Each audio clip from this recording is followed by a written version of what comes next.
bonsoir, monsieur, bonsoir. Merci de votre fidélité. Bienvenue à ce programme du soir sur la télévision du Monde. C'est tout au clair. Et ce soir encore, nous ferons la part belle à l'actualité, une actualité particulièrement dense, autour de laquelle nous avons retenu deux sujets majeurs, principalement la reconstruction des régions du Nord-Ouest et du Sud-Ouest en crise depuis 2016 déjà, surtout les enjeux et les perspectives de l'appel lancé à Douala à l'endroit du secteur privé par le Premier ministre chef du gouvernement, Chief Dr Joseph John Ngouté, qui a, à l'occasion d'une concertation économique, évoqué la question de l'amélioration du climat des affaires, mais bien plus un accompagnement significatif des acteurs du secteur privé aux côtés des acteurs étatiques pour la reconstruction des régions du Nord-Ouest et du Sud du Cameroun. On comprendra les tenants et les aboutissants de cet appel lancé par le Premier ministre chef du gouvernement, Chief Dr Joseph John Ngouté, à l'endroit de ces acteurs économiques qui ont tout de même émis un certain nombre de réserves autour de cet appel du chef du gouvernement, Chief Dr Joseph John Ngouté. Aussi sur la scène, l'affaire refaire surface et faire encore parler d'elle, c'est notamment l'affaire de Survie Cameroun, Human Rights Watch, à travers sa chercheuse Hilaria Alleglosi, est montée au créneau et épingle le professeur Maurice Kamto, le principal initiateur du mouvement ou de l'initiative Survie Cameroun, Saval Initiative. Elle, dans un tweet sur sa page, elle a justement indexé le président national du MRC, l'invitant à faire toute la lumière autour des fonds qui aurait, de son point de vue, été distrait par Maurice Kamto et sa bande. Elle parle même d'escroquerie en bande organisée par Maurice Kamto et les siens autour de la Covid-19 et même autour de Survie Cameroun, Survival Initiative. On en parlera également avec nos invités ce soir dans le cadre de ce programme de Tout au clair. Une fois de plus, mesdames, messieurs, merci de votre excellente fidélité. Je rappelle que nous sommes le 19 mai 2021, plus que quelques heures. Et puis, nous serons en plein dans la célébration de la fête nationale de l'unité, la fête du 20 mai. Encore cette année, pas de célébration grandeur nature à raison d'une décision du chef de l'État annulant toutes les grandes parades à travers le triangle national. La célébration, tout de même, se fera dans des cadres particulièrement restreints. C'est du moins essentiel du communiqué rendu par le secrétaire général de la présidence de la République, Ferdinand Ngongo. Au-delà de cette nouvelle, nous rappelons également que l'émission se veut être interactive. 696 14 03 12, 696 14 03 12 ou alors LTM TV officiel sur notre page Facebook. Mesdames, messieurs, une fois de plus, merci de votre fidélité, de votre accompagnement indéfectible. En quelques instants, la présentation du panel qui nous accompagnera ce soir dans le cadre de cet échange, de ce débat sur la télévision du Monde.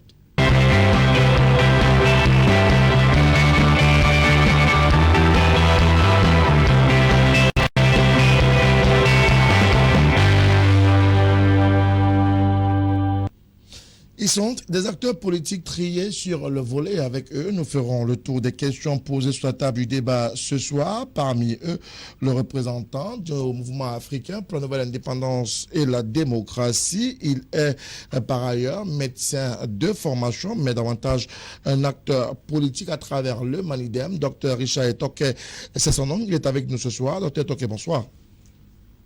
Bonsoir Frédéric. Bonsoir chers auditeurs. Bonsoir mes copanélistes. Merci également au Manidem de nous accompagner encore ce soir. Nous sommes toujours avec vous. La Covid ou le Covid continue à faire également beaucoup de ravages. Est-ce qu'on peut te rassurer aujourd'hui, sans rentrer dans le fond du sujet de du vaccin, est-ce qu'on peut te rassurer quand même avec ce vaccin qui est en circulation ou ces vaccins qui sont en circulation? Il y a un principe de précaution qu'on ne peut pas évacuer. Il y a un principe de précaution. Si vous demandez mon avis, honnêtement, je dirais... Parce que, en fait, nous autres médecins sommes tenus... Le serment d'Hippocrate a un volet qui nous demande, lorsque nous conseillons ou donnons un médicament à quelqu'un, de lui expliquer tout à propos de ce médicament, notamment ce à quoi il s'expose en le prenant. C'est ce que je dis donc que, moi, si je dois parler à un patient, je lui expliquerai ce à quoi il est exposé, principe de précaution, pour qu'il prenne ses décisions en son âme et conscience. Merci beaucoup à vous. Alors, on va parler également, sans en être le sujet ou l'un des sujets ce soir, rien ne va plus à Banganté, il n'y a toujours pas de maire à la commune. De votre point de vue, la faute à qui cette situation? Pourquoi vous riez? C'est le Cameroun tout craché, notamment le RDPC. Mais je crois qu'ils vont régler ça. On est à 3 sessions, il n'y a toujours pas de maire, il y a toujours des querelles. Le préfet a dû quitter encore la salle, laissant les conseillers municipaux à leur propre destin. En théorie, ça ne doit pas être compliqué. Parce que dans un parti, il y a une hiérarchie. Et la hiérarchie donne les orientations. La base devrait respecter. En théorie, ça devrait se passer comme ça. Donc, je suis un peu perplexe. Moi, je ne sais pas trop ce que je pourrais dire. Merci beaucoup à vous, Dr Ntoké, d'être avec nous. Je rappelle que vous êtes militant du mouvement africain pour la nouvelle indépendance et la démocratie, le MANIDEM, mais aussi médecin de formation. Un autre acteur politique est avec nous. Il nous vient du mouvement pour la renaissance du Cameroun, le MRC. Il est également, il a plusieurs, on va dire, casquettes. Il aime bien la profession de journaliste, même s'il a choisi d'aller faire autre chose. Il est avocat au barreau du Cameroun. Maître Cheikh Ali Al-Assad est avec nous ce soir. Maître, bonsoir. Bonsoir Frédéric. Merci de nous retrouver sur Tout au Clair. C'est moi qui vous remercie. Et vous savez, c'est toujours avec plaisir que je viens ici. Ça me permet de m'adresser à vos millions de téléspectateurs. Merci à vous, maître. Alors, la situation de Banganté vous intéresse et vous tracasse comme elle tracasse les populations de Banganté qui jusqu'ici n'ont toujours pas de maire? C'est la situation de tout le Cameroun qui nous tracasse. Depuis que le régime de Biya a confisqué le pouvoir, la situation du Cameroun nous tracasse. Et malheureusement, ce qui se passe à Banganté ne fait que confirmer nos prévisions. Nous sommes face à un régime qui est en train de conduire le Cameroun inéluctablement vers le chaos. C'est le régime la faute à ce qui se passe à Banganté, n'est-ce pas, à la volonté des hommes également de se mettre ensemble, de travailler ensemble pour le bien-être des populations. Pourquoi est-ce que les conseillers municipaux de Banganté ont du mal à trouver la solution qu'il faille pour définitivement avoir un maire? Mais les conseillers municipaux de Banganté sont tous des militants du RDPC. Je ne comprends pas comment est-ce qu'ils peuvent annoncer qu'ils ont tenu une réunion, qu'ils ont décidé de ce qui sera fait, et puis arriver dans la salle de délibération, ils nous donnent ce spectacle honteux, un spectacle qui fait de nous la risée du monde civilisé. Récemment à Marois, c'était la même chose qui s'est déroulée. C'est-à-dire, vous savez, le RDPC, c'est un parti qui n'a pas d'idéologie, c'est un parti d'intérêt individuel. Aujourd'hui, c'est la curée sur le festin. On sent qu'on est arrivé à la fin et chacun fait du n'importe quoi. Merci à vous pour cette réaction. D'autres acteurs politiques vont nous accompagner dans le cadre de cette émission de ce soir, notamment le représentant du Rassemblement démocratique du peuple camerounais, Guy Stéphane Niasse. Il est auditeur et cette casquette sera d'ailleurs utilisée à bon escient dans le cadre de ce programme de ce soir de Tout au Clair. Guy Stéphane Niasse, qui marque par ailleurs sa toute première sur Tout au Clair. Bonsoir à vous. Merci d'être du rendez-vous ce soir. Merci Frédéric, bonsoir. Merci à mes panélistes de participer avec moi à ce débat. Je suis content de rencontrer une célébrité, je l'ai vu tout petit, quand j'étais à la télé, le journaliste Michaud. C'est un plaisir pour moi d'être ici pour cette première.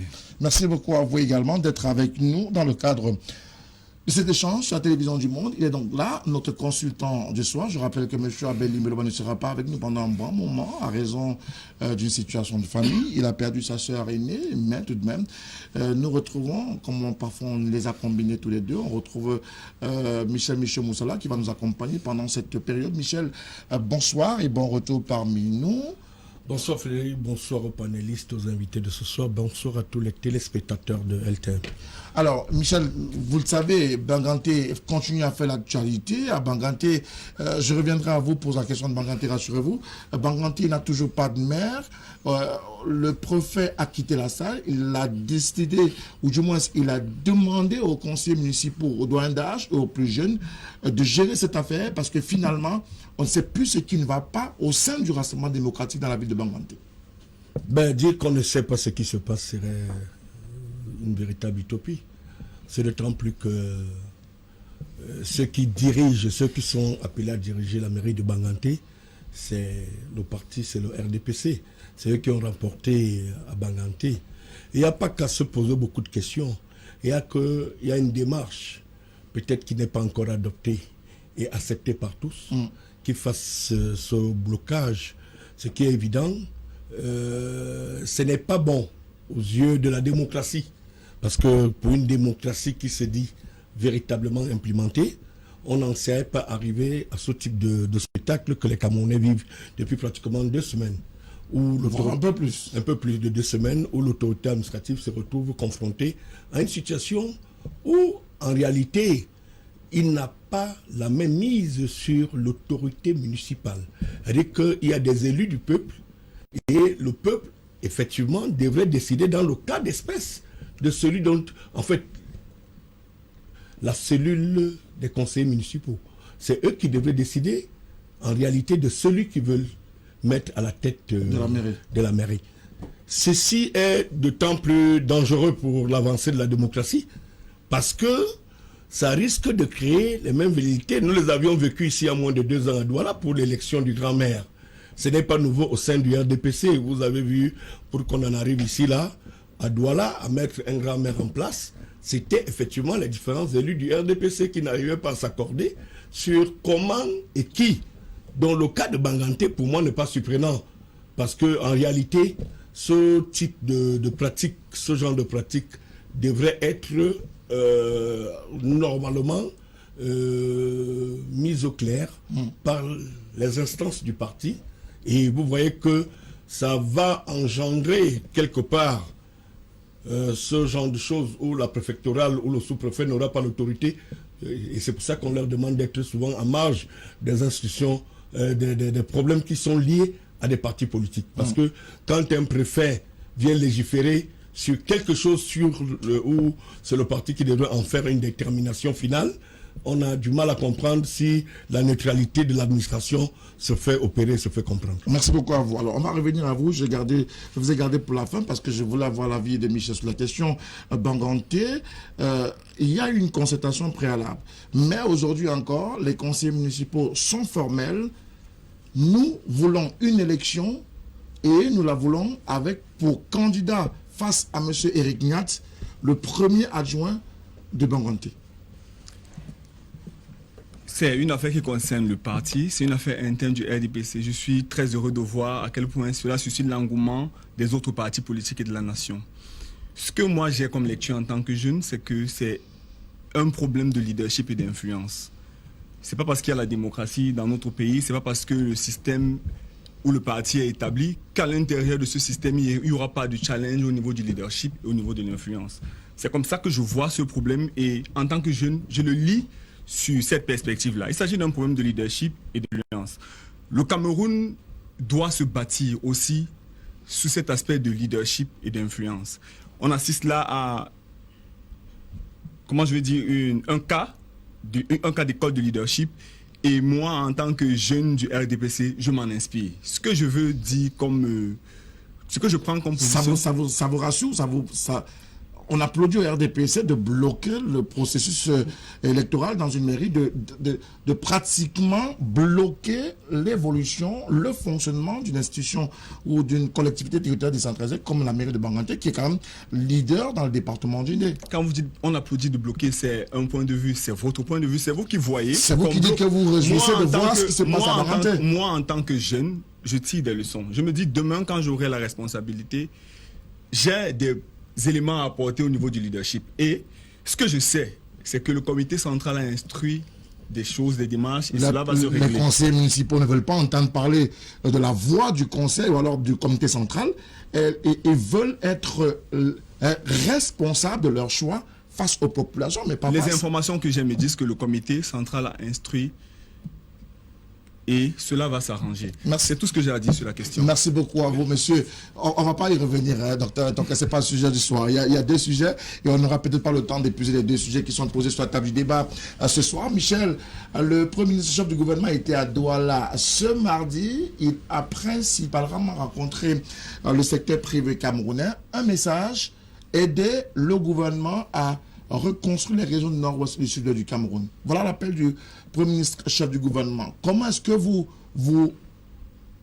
comprenez cet appel du chief Dr Joseph John Kouté? Je rappelle, il y a un fils du sud-ouest du Cameroun. Bon, en fait, il n'y a pas... ma petite réflexion à ce sujet, c'est que le Premier ministre a pris du temps pour réunir les opérateurs économiques de la métropole économique du Cameroun. Ben, vous savez bien qu'à la suite de cette situation au Nozo, beaucoup d'entreprises ont délocalisé beaucoup de leurs entreprises pour d'autres villes. Il est tout à fait normal dans la logique du gouvernement de revoir se reconstituer des entreprises qui se sont délocalisées suite à ces affrontements au Nozo. Personne n'aimerait mettre son personnel en danger parce que en réalité, beaucoup d'entreprises n'assurent pas, ne font pas une assurance risque décès dans le cas d'espèce. Donc, le Premier ministre qui fait le déplacement, je peux considérer ça sur deux volets. Le premier volet, effectivement, c'était de susciter les langues patriotiques des entreprises qui veulent bien se rétablir, mais avec quelle garantie de se rendre de ce côté? Je ne vois pas un chef d'entreprise qui sait bien que la situation sécuritaire du nord-ouest et du sud-ouest ne s'est pas encore rétablie et qui irait réinstaller son entreprise de ce côté. Les assurances que j'ai écoutées du Premier ministre, sauf que c'est de dire ce que nous autres, nous ne voyons pas que la situation s'est rétablie. Parce que les méthodes changent tous les jours. Les sécessionnistes font tous les jours, ils redéploient de nouvelles méthodes. Quand ils ne viennent pas, ils traitent. Avant, c'était des enlèvements. Qui sont des éléments à prendre en compte. Mais est-ce que les opérateurs économiques, dans le contexte actuel, peuvent accepter de sacrifier leur personnel? Je doute un peu trop fort. Sauf que, est-ce que le temps, le contexte, est permis au Premier ministre d'avoir le nombre d'éléments nécessaires? Cameroun, même dans sa diversité industrielle, a besoin du nord-ouest et du sud-ouest. Parce qu'en réalité, c'est des pôles économiques sur lesquels il ne faut vraiment pas...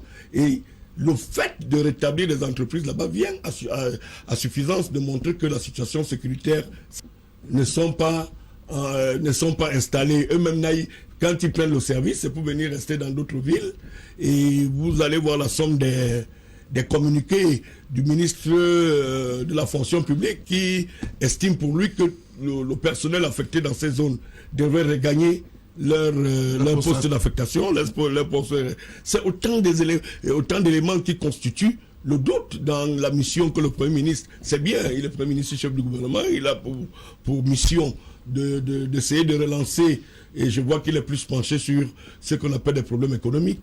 Donc à cela, je pense qu'il y a beaucoup d'éléments que, en se posant beaucoup de questions, créerait surtout à toute personne le doute que nous connaissions un peu de ce qui se passe au nord-ouest et au sud-ouest. Alors, Dr Toquin, le Premier ministre, lorsqu'il s'adresse à ces opérateurs économiques, est-ce qu'il les rassure en s'adressant à eux? Est-ce qu'il leur donne la possibilité également de pouvoir être des acteurs qui puissent accompagner véritablement la volonté du chef d'État? En réalité, il y a d'abord une sorte de volontarisme. Volontarisme de la part du gouvernement? Oui. Et maintenant, ce qu'on va attendre, c'est le plan pratique. Ok, voilà où nous voulons aller, voilà ce que nous voulons que les choses soient. Maintenant, on sait que pour que tout cela arrive, il y a un minimum de garantie au plan de la sécurité. Et lorsque cette sécurité sera en place, au plan économique, aussi qu'il y a de l'accompagnement, etc. Donc je pense qu'il montre un volontarisme, ce qui est normal, c'est même ce qu'on attend d'un gouvernement qui soit volontaire. Maintenant, il faut que les mots soient suivis par des actes sur le terrain. Donc, à mon sens, il vaut mieux attendre et juger un peu plus tard. Est-ce qu'il fallait attendre et ne pas foncer dans le tas, comme le fait le Premier ministre John Kouté dans les régions du nord-ouest et du sud-ouest? Je rappelle que ces régions sont déclarées économiquement sinistrées du fait de la crise dans les régions du nord-ouest et du sud-ouest du Cameroun. En tant que citoyen, je pense aussi que participer à l'effort de guerre, c'est accompagner le Premier ministre, chef du gouvernement dans cette action-là. À mon avis, je pense que les entreprises doivent, dès lors qu'elles ont confiance à ce que le Premier ministre a dit, dès lors qu'elles pensent qu'un ensemble de mesures d'accompagnement seront mises sur pied, qu'elles y aillent. Qu'elles accompagnent le gouvernement dans cet effort de guerre pour que cette situation qui perdure au Nozo s'arrête. Parce que c'est une situation qui m'écoeure personnellement en tant que Camerounais, et je pense qu'elle écoeure tous les chefs d'entreprise. Alors, est-ce qu'il suffit, Simon? C'est les actes. On arrive. Les Est-ce qu'il suffit seulement la confiance? Parce que vous l'avez dit, c'est bien, les chefs d'entreprise doivent pouvoir faire confiance. S'ils arrivent à faire confiance au Premier ministre du gouvernement. Mais je pense que le gouvernement essaye depuis de mettre en place des mesures, des éléments pour sécuriser la zone du Nozo. Et je pense que si on se base dessus, on peut y aller et accompagner le gouvernement dans ces efforts-là. Check. Est-ce la démarche qui devait être celle du gouvernement camerounais, notamment du premier chef du gouvernement? Il a rappelé que cette démarche est voulue par le président de la République, Paul Biya, de redonner goût, de redonner vie aux régions du nord-ouest et sud-ouest du Cameroun malgré la crise. Si John Gouté dit que c'est prescrit par Biya, ça veut dire qu'il ne veut pas endosser la responsabilité de cette folie. Ce qu'ils sont en train de faire, c'est de la folie. Ils sont en train de s'aimer en pleine saison sèche. Nous sommes en guerre et vous demandez aux gens d'aller reconstruire. Je crois qu'il faut d'abord faire cesser cette guerre avant de parler de reconstruction. Les commerçants qui sont actuellement dans le Nozo, est-ce que l'État arrive à empêcher les lockdowns? Non. Les entreprises qui ont quitté le Nozo ont quitté parce qu'il y a de l'insécurité. Ils veulent faire croire aux gens, du moins à l'opinion internationale.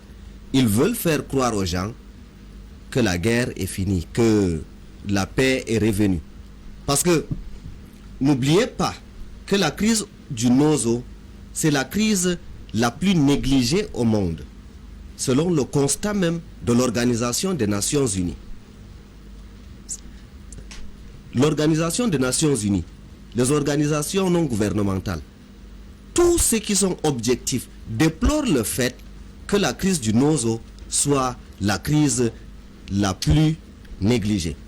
Maintenant, je suis ahuri de voir des Camerounais dans un territoire qui est en guerre. Votre consultant l'a si bien dit, les assurances ne couvrent pas les dommages causés par la guerre civile, que ce soit les préjudices humains, que ce soit les préjudices économiques. Ce que John Gouté veut faire, c'est ce que certains maires font dans le Nozo. Vous savez, dans le Nozo, les commerçants sont pris entre le marteau et l'enclume, c'est-à-dire entre les sécessionnistes et l'administration. Les sécessionnistes disent, si vous ouvrez vos boutiques, vous aurez des représailles. Et l'administration dit, ceux qui n'ouvriront pas leurs boutiques seront sanctionnés. Et John Gouté nous dit que dans ces conditions, où 90% de la population résidant dans le Nozo, y compris les forces de défense et de sécurité, ne se sentent pas en sécurité, il demande aux investisseurs d'aller reconstruire. Alors que le bon sens voudrait qu'on commence d'abord par mettre fin à cette guerre. En réalité, qu'est-ce qui se passe? Vous vous rappelez que le mouvement pour la renaissance du Cameroun a refusé d'aller aux élections, entre autres en conditionnant sa participation aux élections à la fin des hostilités dans le Nozo. Aujourd'hui, confronté à la réalité et à la véracité de nos prédictions, le régime de Biya veut faire croire que tout est normal. C'est une injure, Frédéric, c'est une injure à ces milliers de compatriotes qui ont perdu la vue. Et c'est une injure à l'endroit de 500 000 Camerounais qui ont quitté leur terre, de leur dire que tout est normal. Michel. Non, je voulais tout simplement pas prendre la chose comme tchèque. Mais pourtant, Tchèque décrit la réalité des faits. Oui, on veut reconstruire, mais en même temps, toute la sécurité n'est pas encore assurée. On continue, vous l'avez rappelé tout à l'heure, d'enregistrer des cas d'enlèvement, de pose d'engins explosifs improvisés. Jeudi, la semaine dernière, lors de la cérémonie de Pâques et du Ramadan, il y a pratiquement 3 bombes qui ont été interceptées par les éléments de force de défense et de sécurité. Une a explosé entre les mains de ces sécessionnistes. Oui, en fait, ce que je voulais dire, c'est qu'il faut faire attention du langage politique. Dans le contexte, je dis bien que aucun régime, aucun système politique ne prendrait pas sur eux de prendre la posture de demander aux uns aux autres. Il y a des États dans le monde, en Afrique, où, ma foi, si je prends la Centrafrique, où ce n'est que Bangui qui vit, tous les autres, c'est maintenant qu'on essaie de reconquérir les espaces en Centrafrique. Mais politiquement, il est tout à fait dans son rôle de dire que les entreprises devraient aller se réinvestir au nord-ouest, au sud-ouest, dans le Nozo. Mais il est question aussi de faire comprendre que si le gouvernement ne se met pas dans cette posture d'encourager la reprise des entreprises, la reprise en main, il s'est agi de comprendre exactement quels sont les arguments que le chef du gouvernement a utilisés auprès des opérateurs économiques. Ce qui attire quotidiennement l'attention du Camerounais. Ça veut dire qu'en réalité, il a pris des exemples entre dire que les gens sont entre le marteau et l'enclume. C'est tout à fait ce que nous vivions sur le thème, sur les faits. Maintenant, qu'est-ce que le gouvernement, sur le plan stratégique, a pu collecter comme banque de données pour venir enfin s'adresser aux opérateurs économiques? Ce qui soulève un peu mon étonnement, c'est que c'est après l'échec de la visite du ministre Garde de Sceaux, où les opérateurs économiques avaient besoin peut-être de revoir le système judiciaire dans l'approche des décisions rendues auprès des entreprises, qui fragilisent peut-être l'action des entreprises, que subitement, le Premier ministre vient parler du volet économique. Mais vous savez très bien qu'il y a un projet ou un programme initié par le chef de l'État, Paul Biya, qui porte sur la reconstruction des régions du nord-ouest et du sud du Cameroun, qui est piloté par le Premier ministre, mais qui a été confié à Paul Tasson, qui est l'un des plus proches collaborateurs. Mais autant d'instruments, Frédéric, qui ont déjà été mis en place et que j'ai comme l'impression que ça patauge. Parce que même si on nous donne souvent des résultats de ceux qui se rendent avec la fameuse commission de reconstruction, il y a des choses qui paraissent encore dans un flou qui démontre à suffisance qu'il y a des choses à parfaire et à refaire. Vous savez, cette guerre, cette guerre au Nozo va déjà à 5 ans ou 4 ans. Il faut bien qu'on revoie peut-être le système. Est-ce que c'est à travers la reconstruction des industries qui se sont retirées, qui se sont délocalisées, qu'on pourrait dire que la guerre est terminée? Ou est-ce que c'est à travers des résultats palpables où les écoles sont fonctionnelles dans tout l'ensemble du Nozo, où il n'y a pas de villes, où on continue à respecter le mot d'ordre des villes mortes entre le lundi et le mardi? C'est autant d'éléments qui concourent, parce qu'il ne veut pas ouvrir une entreprise au nord-ouest et au sud-ouest pour qu'elle soit fermée le lundi et le mardi. Donc, pour capitaliser cette approche, il faut mettre des éléments assez convaincants pour que l'aspect de la crainte, de la peur, qui, moi j'ai une famille à Bamenda, mais je peux vous dire que depuis le début de cette guerre au sud-ouest, je n'ai pas mis pied de ce côté. Si j'ai envoyé même un collaborateur pour une enquête, pour un reportage, ça c'est souvent à mes risques et périls à demander qu'il aille constater un peu ce qui se passe de ce côté. Donc, d'une manière ou d'une autre, sur le plan stratégique et politique, le chef du gouvernement est dans son rôle.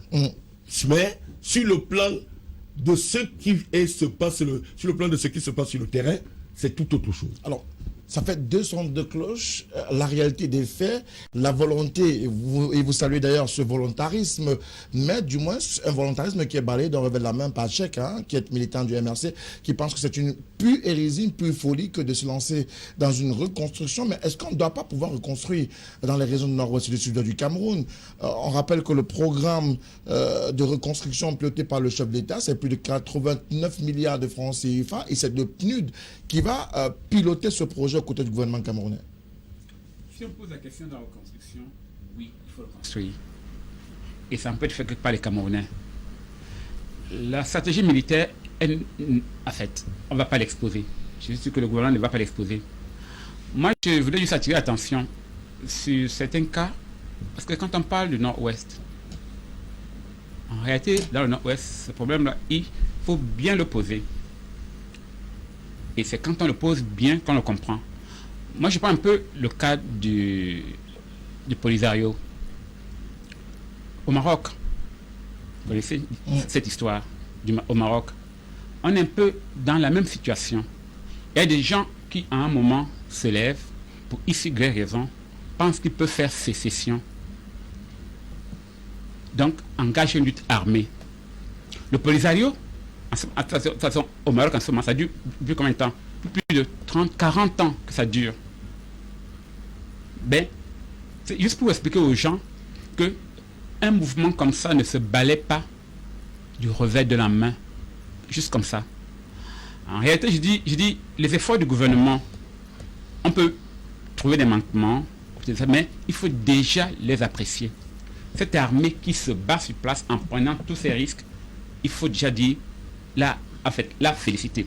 Là où je veux en venir, je prends Israël, la bande de Gaza et tous les autres. À un moment, quand vous avez des gens, surtout qui sont de l'extérieur, qui vous disent, nous ne voulons plus être avec vous, nous voulons nous séparer de vous, et que vous estimez, enfin, comme nous estimons que, ok, si vous voulez vous occuper de nous, vous pouvez partir. Mais ils vous disent non, nous partons avec une partie du territoire. À ce moment, il y a une réelle situation de guerre qui est en place. Et elle ne finit pas comme ça. Il faut dire que les gens comprennent cela. C'est-à-dire que c'est une lutte. Et comme les gens le disent, si cette lutte ne finira pas en 1 an, 2 ans, 3 ans, comme les gens ont l'impression. Bon. La question il y a de se positionner en se disant, est-ce que cette sécession, nous, au Manidem, nous savons dire que nous refusons cet aspect d'emblée. Le Cameroun est un et indivisible. Maintenant, face à ces gens, on fait quoi? Ils redoublent les stratégies, nous aussi, on va redoubler les stratégies et on va les combattre. Sans merci. Maintenant, si le Premier ministre vient en disant retournez là-bas, il n'a pas dévoilé la stratégie militaire qui est derrière, ou la stratégie d'occupation d'espace, il ne l'a pas dévoilée. C'est pour ça que j'ai dit, attendons pour voir. Parce que, est-ce que vous savez comment le Maroc a fait pour s'implanter dans le Sahara occidental jusqu'à ce jour? Il y a des stratégies derrière. On n'a pas besoin de les exposer comme ça. Mais le Maroc est là. Maintenant, le mouvement Polisario est devenu juste, comment est-ce que je veux dire, un mouvement presque fantôme. Donc, l'État n'a pas besoin de vous dire, voilà la stratégie militaire que nous avons mise en place. Non. Ils vous disent, allez. Mais ils ne peuvent pas. Si vous avez un enfant, vous n'allez pas l'envoyer comme ça, l'exposer à un danger. Non. Il y a probablement des choses, un accompagnement. Il n'est pas seulement économique, mais il c'est probablement militaire. Vous savez, dans l'histoire des mondes, la stratégie d'occupation d'un espace militarisé où on est en conflit, dans un conflit militaire, elle est bien élaborée.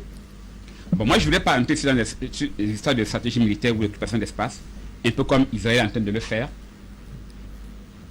Mais je suis convaincu qu'à plus ou moins long terme, progressivement, les choses vont se remettre en place dans le NOSO. Pour résumer, je dis juste, pour ce qui est de la stratégie militaire, je pense que derrière, il y a une stratégie militaire, on n'a pas besoin de la dire, qui va se mettre en place. Alors, on n'a pas besoin de dire si c'est une stratégie militaire ou pas, mais il est une réalité, la volonté au-delà de la volonté. Quelqu'un a parlé d'action. Que doit faire immédiatement pour rassurer les opérateurs économiques camerounais du projet de reconstruction, le gouvernement camerounais en faveur des acteurs économiques camerounais dans leur ensemble? Parce que il a dit, et c'était le discours tenu par Dr Joseph John Gouté, nous devons reconstruire le nord-ouest, le sud du Cameroun, et c'est d'abord les Camerounais qui doivent s'y investir. Sauf que son constat est que actuellement, seuls les bailleurs de fonds internationaux ont mis de l'argent, mais les investisseurs... Petit mot à maître Cheikh Ali Hassan. Lorsqu'on n'a jamais rien fait, j'ai eu un stagiaire récemment au cabinet, le patron me l'a confié, il était tout enthousiaste. Il disait, je peux faire des saisies, je peux faire 10 000 saisies en un jour. Parce qu'il n'avait jamais fait les saisies. Il pensait, parce qu'il n'avait jamais rien fait, que s'il faisait, il allait mieux faire que l'ensemble des personnes. Mais vous savez, ce gars, il a fait presque 5 jours pour terminer les saisies que ceux qu'il a trouvés terminaient en un seul jour. le disant en se positionnant comme des immenses donneurs de leçons, comme des personnes qui feraient mieux s'ils étaient aux affaires. Mais je les invite déjà à être aux affaires. Là, on pourra les juger au pied du mur. Le Premier ministre n'a pas donné le contenu de la communication qu'il a faite avec les membres du JICAM. Mais quand j'ai lu les rapports, pour ce qui m'a été communiqué, tout semble positif. J'achète les commentaires de mes deux panélistes ici pour dire que restons positifs parce que c'est un conflit qui est difficile à terminer. En tant que Camerounais, c'est un conflit qui m'offusque, qui me fait mal.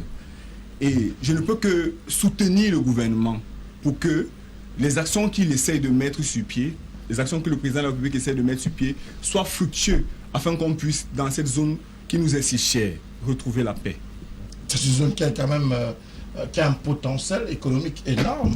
Si on ne prend que la région du sud-ouest du Cameroun, c'est le pétrole, c'est sa terre, avec les champs immenses de la Cameroun Development Corporation, mais qui aujourd'hui a du mal également à pouvoir vendre sur le marché international, même à l'intérieur du pays. Ce sont les conséquences de la guerre. Ce sont les conséquences de la guerre. On connaît la guerre quand ça commence, mais jamais quand ça se termine. On a beaucoup d'exemples dans la sous-région des guerres qui ont éclaté comme un rien. Je pense même que nous, au Cameroun, on a réussi très tôt à juguler cette guerre par rapport aux autres personnes. Si on utilise une analyse comparative, on peut penser que nous, au niveau du Cameroun, on a réussi très tôt à juguler la guerre par rapport aux autres pays de la sous-région, ou même l'exemple du Maroc que le docteur venait de citer tout à l'heure. C'est une région que nous souhaitons récupérer, que nous souhaitons assainir. Je pense que le Premier ministre, quand il se déplace, c'est la première fois dans l'histoire, ça c'est une information qui était aussi à mentionner, que le Premier ministre vient à la rencontre des chefs d'entreprise. Généralement, les chefs d'entreprise allaient à Yaoundé pour rencontrer le Premier ministre. Mais aujourd'hui, il est venu sur le terrain. Tout ça rentre dans l'effort de guerre qu'on ne peut encourager, qu'on ne peut que souhaiter voir les fruits. Alors, il faut attendre des fruits, mais directement, quelles recommandations alors le discours de Joseph John Gouté a peut-être été très bien entendu, mais il y a eu de nombreuses réserves posées par les opérateurs économiques camerounais. La première réserve est qu'ils ont conditionné leur retour par le retour de la paix. Parce que, et là, c'est le représentant du RDPC me surprend beaucoup. Pourquoi? Parce que il dit que le MRC n'a jamais travaillé. Nous sommes bien contents de n'avoir jamais travaillé si c'est travaillé comme eux. Il parlait des conséquences de la guerre. Avant de reconstruire, dites-vous pourquoi ces gens ont pris les armes. Si les armes n'avaient pas crépité, on n'aurait pas parlé de reconstruction, on aurait parlé de développement. Pourquoi ont-ils pris les armes? Pourquoi se sont-ils sentis obligés de prendre les armes? Est-ce qu'on était obligé d'en arriver à cette guerre? Mon cher ami, vous n'avez pas inventé l'eau chaude. Lorsque le Cameroun accède à l'indépendance, lorsque les deux parties du Cameroun se réunissent après le référendum, il y avait des Camerounais d'expression anglophone et des Camerounais d'expression francophone. Durant tout le régime d'Aïdjo, qui n'avait pas la réputation d'être un démocrate, jamais, au grand jamais, nos compatriotes d'Outre-Mungo n'ont ressenti le besoin de prendre les armes. Sachez donc que si on en arrive à cette guerre fratricide, c'est encore un élément qu'il faudra mettre à votre passif pour reconstruire le Nozo. Et il y va de la dignité, il y va de l'honneur de notre génération que cette guerre s'arrête et que le Nozo soit reconstruit. Mais si vous voulez, parce que les bailleurs de fonds internationaux vous mettent sous pression, obliger les chefs d'entreprise camerounais à aller remettre leur argent pendant que les canons tonnent, pendant que les engins explosifs sortent, parce qu'on vous connaît en termes de reconstruction. On a vu comment vous avez reconstruit l'extrême nord après que le Boko Haram ait dévasté le fragile tissu économique. Ce que John Gouté fait, c'est de la gesticulation. Il veut faire croire aux gens que la situation est revenue à la normale. Acculé de toutes parts, le gouvernement veut donner l'impression que la paix est revenue. Et je le répète encore. Et je ne le répète pas une fois de trop. Ce qu'il est en train de faire, c'est une honte, c'est une insulte à toutes ces familles endeuillées de leur faire croire. Vous dites qu'il faut aller reconstruire. Vous voulez qu'on se retrouve avec le carnage comme on l'a eu dans une école primaire? Vous allez mettre un bataillon d'intervention derrière chaque chef d'entreprise? Non, monsieur. Il s'agit de la vie d'une nation. Il s'agit de la destinée d'un peuple. Ce Cameroun ne nous appartient pas. C'est un héritage que nous devons transmettre à nos enfants. Et les chefs d'entreprise sont des personnes privées. Leur capital, c'est ce qu'ils transmettront à leurs enfants.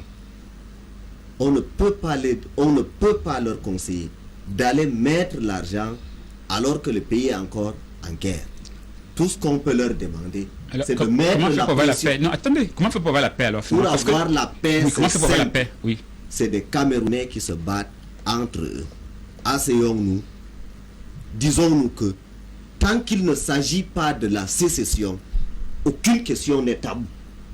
La seule chose qu'on ne peut pas accepter, c'est la sécession. Hormis de la sécession, asseyons-nous franchement en Camerounais, tout comme les pères fondateurs de cet État. C'est pour ça qu'il dit que vous n'avez pas inventé l'eau chaude. Lorsque Ahmad Waïdjo, Ndjongo Foncha, Salem Tanden Mouna, tous ces noms illustres que nous avons appris à l'école, sachez qu'ils se chamaillaient, ils se querellaient, mais ils se sont assis. Ils ont dit c'était un pays. Les péripéties de la colonisation ont séparé ce pays à deux.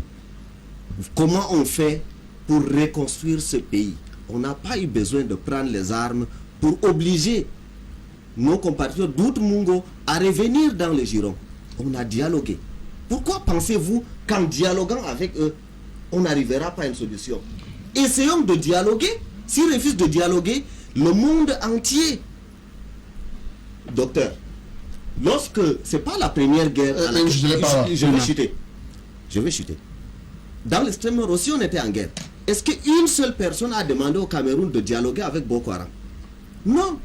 Mais pourquoi avec les anglophones ont dit il faut le dialogue? Et c'est tout le monde qui dit au régime de Biya qu'il faut dialoguer. Ça ne leur dit pas que vous ne pouvez pas comprendre que c'est logique. Lorsque tout ce monde vous donne avec conseil. Avec qui est-ce qu'on dialogue? Oui, docteur. Avec les sécessionnistes? Non, j'ai pas une question. Mais la question est déjà J'ai dit ce n'est que la sécession qui doit être tabou. Non. Je pense qu'on est dans une situation où... Parce qu'il faut pas... Il y a des gens qui disent qu'ils ne veulent plus. Ils veulent un Cameroun divisé. Et vous voulez discuter avec eux? Vous allez discuter de quoi? Il y a dans la situation militaire des discussions qui se font lorsque quelqu'un a le dos au sol. Mais tant qu'il n'y a pas de dos au sol, il n'y a aucune discussion. Les gens disent, le discours est clair. Ils veulent se séparer. Ils parlent de sécession. De quoi est-ce que vous voulez discuter avec eux? Je pense qu'en fait, vous faites plus de myopie ou alors, simplement, en ce moment, votre discours est tout simplement, comment est-ce que je veux dire? Populiste.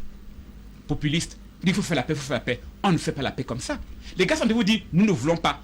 Et ils montrent, ils attaquent une armée, ils tuent des gens. Et vous voulez discuter avec eux? Non. Quand il y a une situation de guerre, on commence à s'asseoir lorsqu'il y en a un qui a déjà les chines au sol, l'épaule au sol. Tant que ce n'est pas là, il n'y a pas de dialogue possible. Il faut être clair, on ne peut pas dire que on va dire que tout le nozo est pour cela, mais il y a une bande de gens qui sont déterminés, qui disent c'est la sécession ou rien. On connaît leur histoire, leur financement, d'où ils viennent. On sait par qui ils sont manipulés, on le sait. Et vous voulez discuter avec ces personnes-là qui achètent des armes de partout le monde pour venir. Vous ne pouvez pas discuter avec eux. Donc quand vous dites que tout en discutant, ça c'est du populisme. Vous savez bien qu'on ne peut pas discuter avec ces gens. D'accord. Alors, on parle de reconstruction. Michel, je reviens à vous. On parle de reconstruction. Est-ce qu'on ne peut pas pouvoir reconstruire dans le nord-ouest, le sud du Cameroun? Aujourd'hui, l'appel a été lancé d'accompagner l'État, donc de mettre des moyens. Quel type de moyens doit pouvoir mettre le chef d'entreprise pour accompagner ce projet gouvernemental qui est estimé à plus de 4 ou à près de 90 milliards de francs CFA, voire 100 milliards de francs CFA? Je pense que le Premier ministre a demandé aux entreprises d'aller se réinstaller là-bas. J'ai envie de dire à Cheikh qu'il ne va pas taxer tous les chefs d'entreprise qui ont participé au meeting avec le Premier ministre d'idiot. c'est eux qui ont bien voulu accueillir le Premier ministre et ils savaient les thématiques. Ils ont accepté le Premier ministre, ils l'ont accueilli avec courtoisie, celui-ci est parti avec une bonne humeur. Je n'ai pas envie de penser que toutes ces personnes qui écoutaient le Premier ministre débattre et laguer l'ensemble des mesures que le gouvernement va mettre en œuvre pour les raccompagner au nozo sont des idiots. On n'a pas le contenu de la communication, on n'a pas l'ensemble des mesures qui vont être mises sur pied. Moi, je ne les ai pas. Et je ne veux pas me lancer sur ce terrain-là. C'est facile d'être sur un plateau télé, de reprendre le passé, de reprendre tous les contours et de les jeter à la poubelle. Ce que je dis, c'est le Premier ministre et le gouvernement sont en train de mettre sur pied un certain nombre de mesures. Et nous devons les accompagner. Ou, au moins, attendre les fruits de ces mesures, comme l'a dit le docteur tout à l'heure. Michel, vous vouliez ajouter quelque chose là-dessus? Je pense que sur ce plateau, j'ai déjà eu à dire que des individus ont délibérément pris sur eux de prendre les armes pour une certaine cause. Et je pense que si les cas de dialogue, celui dont on connaît de formel, c'est les assises qui ont eu lieu à Yaoundé, qui ont été une volonté du président de la République de voir les enfants d'un même pays s'asseoir et de débattre. De par le monde, je pense qu'en dehors de la Russie, la grande Russie de l'époque, quand les États ont commencé à s'émietter, il y avait des fondamentaux. Il y avait des mécanismes politiques qui permettaient à ce que ces États reviennent. Si nous rentrons dans le contexte purement africain, il y a moins d'1 an et demi, le problème Biafra voulait encore revenir sur la sellette. C'est l'armée qui est repartie à la charge pour dire que non, on ne peut pas parler de la sécession au Nigeria et qu'on vient de reparler encore de l'état du Biafra. Donc, et même en Casamance, que je connais bien, oui. Au Sénégal. Au Sénégal, il s'est passé que le Sénégal a dit que la Casamance ne deviendrait pas un État. Même le Polisario ou quelques États même africains avec déjà sur le plan international commencé pour faire la reconnaissance de l'État du Polisario. Il faut qu'on sache que ça a revu une stratégie militaire pour que ces États reviennent en un seul État. Donc moi je ne pense pas que des individus qui ont décidé délibérément de prendre les armes et ne parler que sur le prisme des armes, parce qu'en réalité, ce n'est pas tous les habitants, tous les ressortissants du nord-ouest et du sud-ouest qui sont partisans de la guerre. Il y a une idéologie qui s'est développée de quelques personnes et qui ont estimé que la bonne manière de se défendre, mais toujours est-il qu'un État, c'est la prévention. Parce que tout a commencé avec des mouvements de quel organisme du nord-ouest et du sud-ouest qui disaient qu'ils installaient les drapeaux et... ils ont installé le drapeau, ils ont mis en place une armée. Ils ont mis en place. Et si le système politique avait amorcé, parce qu'on dit que la politique c'est aussi prévenir. Parce que c'est à ce temps, en ce moment, que les voies de dialogue devaient de plus en plus se multiplier. Mais ceci n'est pas donné raison à des individus qui ont décidé de prendre des armes et de momifier ou bien terroriser deux régions qui ne vivent que de la paix, qui ne souhaitaient que vivre en paix. La chose la plus fondamentale, c'est qu'en réalité, le fait de donner une impulsion par le Premier ministre, de demander aux entreprises d'aller se réinstaller, se réinvestir au nord-ouest et au sud-ouest. Ce qui est évident quand moi je vois les camions qui vont tous les matins au sud-ouest. Ils se nourrissent des instruments de la production industrielle des entreprises qui sont basées à Douala, Yaoundé et un peu partout. Donc, d'une manière ou d'une autre, vous retrouvez les produits qui ne sont pas forcément en place au nord-ouest, mais qui sont vendus dans le marché au nord-ouest et au sud-ouest. Donc, d'une manière ou d'une autre, on ne finira pas d'en parler. Vous-même, vous conviendrez avec moi que vous-même, dans le MRC, vous avez dit que non au sécessionnisme. Mais le dialogue, à un moment donné, les éléments du dialogue, parce qu'il y a ce qu'on appelle le formel et l'informel. Donc, dans ce contexte, est-ce que cela ne s'est pas fait? Nous sommes sur un plateau de télévision, moi comme journaliste, j'ai comme l'impression que tous les jours, j'ai eu l'opportunité de me retrouver dans un département ministériel, j'ai retrouvé les fonds du nord-ouest et du sud-ouest il y a 2 ans. Ils étaient en concertation avec certains membres du gouvernement. Il ne faut pas écarter d'un revers de la main, surtout sur le contexte. Je suis convaincu que le président de la République a même entamé cette démarche où il aurait déjà rencontré certaines personnalités. D'autres ne sont plus sur le terrain, d'autres sont même déjà morts. Mais l'avancée que je pense qu'il faut qu'au-delà de l'approche que le Premier ministre voulait se fait de revoir les entreprises se réinstaller, n'est pas fonctionnement, c'est pas systématiquement quelque chose qu'on étale. Au grand jour, je l'ai dit à l'entame de mon propos ici, qu'il faut voir les stratégies d'accompagnement. Moi, je ne veux pas penser comme vous pour dire que le fait que le Premier ministre est chef du gouvernement. Michel, est-ce que vous pensez que dans les stratégies qui sont mises en route, on verrait la défiscalisation, par exemple, de toutes les entreprises qui iraient s'installer dans le nord-ouest ou dans le sud-ouest du Cameroun, au regard des risques de terrain liés justement à ces actes et à ces exactions menées pratiquement quotidiennement par les rebelles sécessionnels dans le nord-ouest et le sud-ouest du pays? Frédéric, il n'y a pas que la défiscalisation. Il peut y avoir d'autres éléments. Je vous ai dit que personne de nous n'a le contenu exact de ce qui en ressort de l'entretien entre les chefs d'entreprise et le Premier ministre. Il ne faudrait pas s'hasarder à faire ce glissement. Mais en même temps, il faut donner les éléments. Nous donnons quelques pistes. Oui. Quelques pistes qui permettent à ce qu'on comprenne qu'il y a quelque chose qui peut se faire et qui peut rassurer les chefs d'entreprise. Nous verrons dans les mois, dans les années qui viennent, si le discours du Premier ministre a été entendu d'une manière ou d'une autre. Ce qui est évident, j'ai énuméré ici quelques éléments de doute comme journaliste. Tchèque a soulevé quelques aspects. Le représentant du RDPC donne la configuration qui peut permettre aux uns et aux autres de voir la chose, la démarche du Premier ministre ou du gouvernement camerounais, de voir un certain nombre d'atouts qui permettent aux chefs d'entreprise.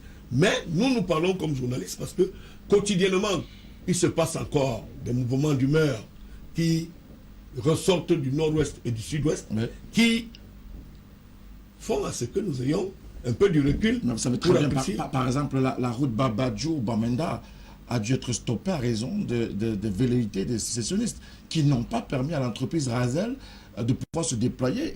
On a reconfié le marché à une autre entreprise, la camerounaise, qui elle également émet quelques difficultés de déploiement et de mise en route de ce chantier. Et la route a d'ailleurs été coupée à raison de Je suis d'accord avec cette observation que vous faites, mais ce qui est évident, il y a une route au nord où les coupeurs de route et on arrive à vous, docteur. Comment on appelle, les gars du Boko Haram, oui. C'était largement investi. Mais quand on a envoyé les militaires, même si je doute un peu souvent de la technologie militaire à des moments, mais pour des raisons d'État, pour des raisons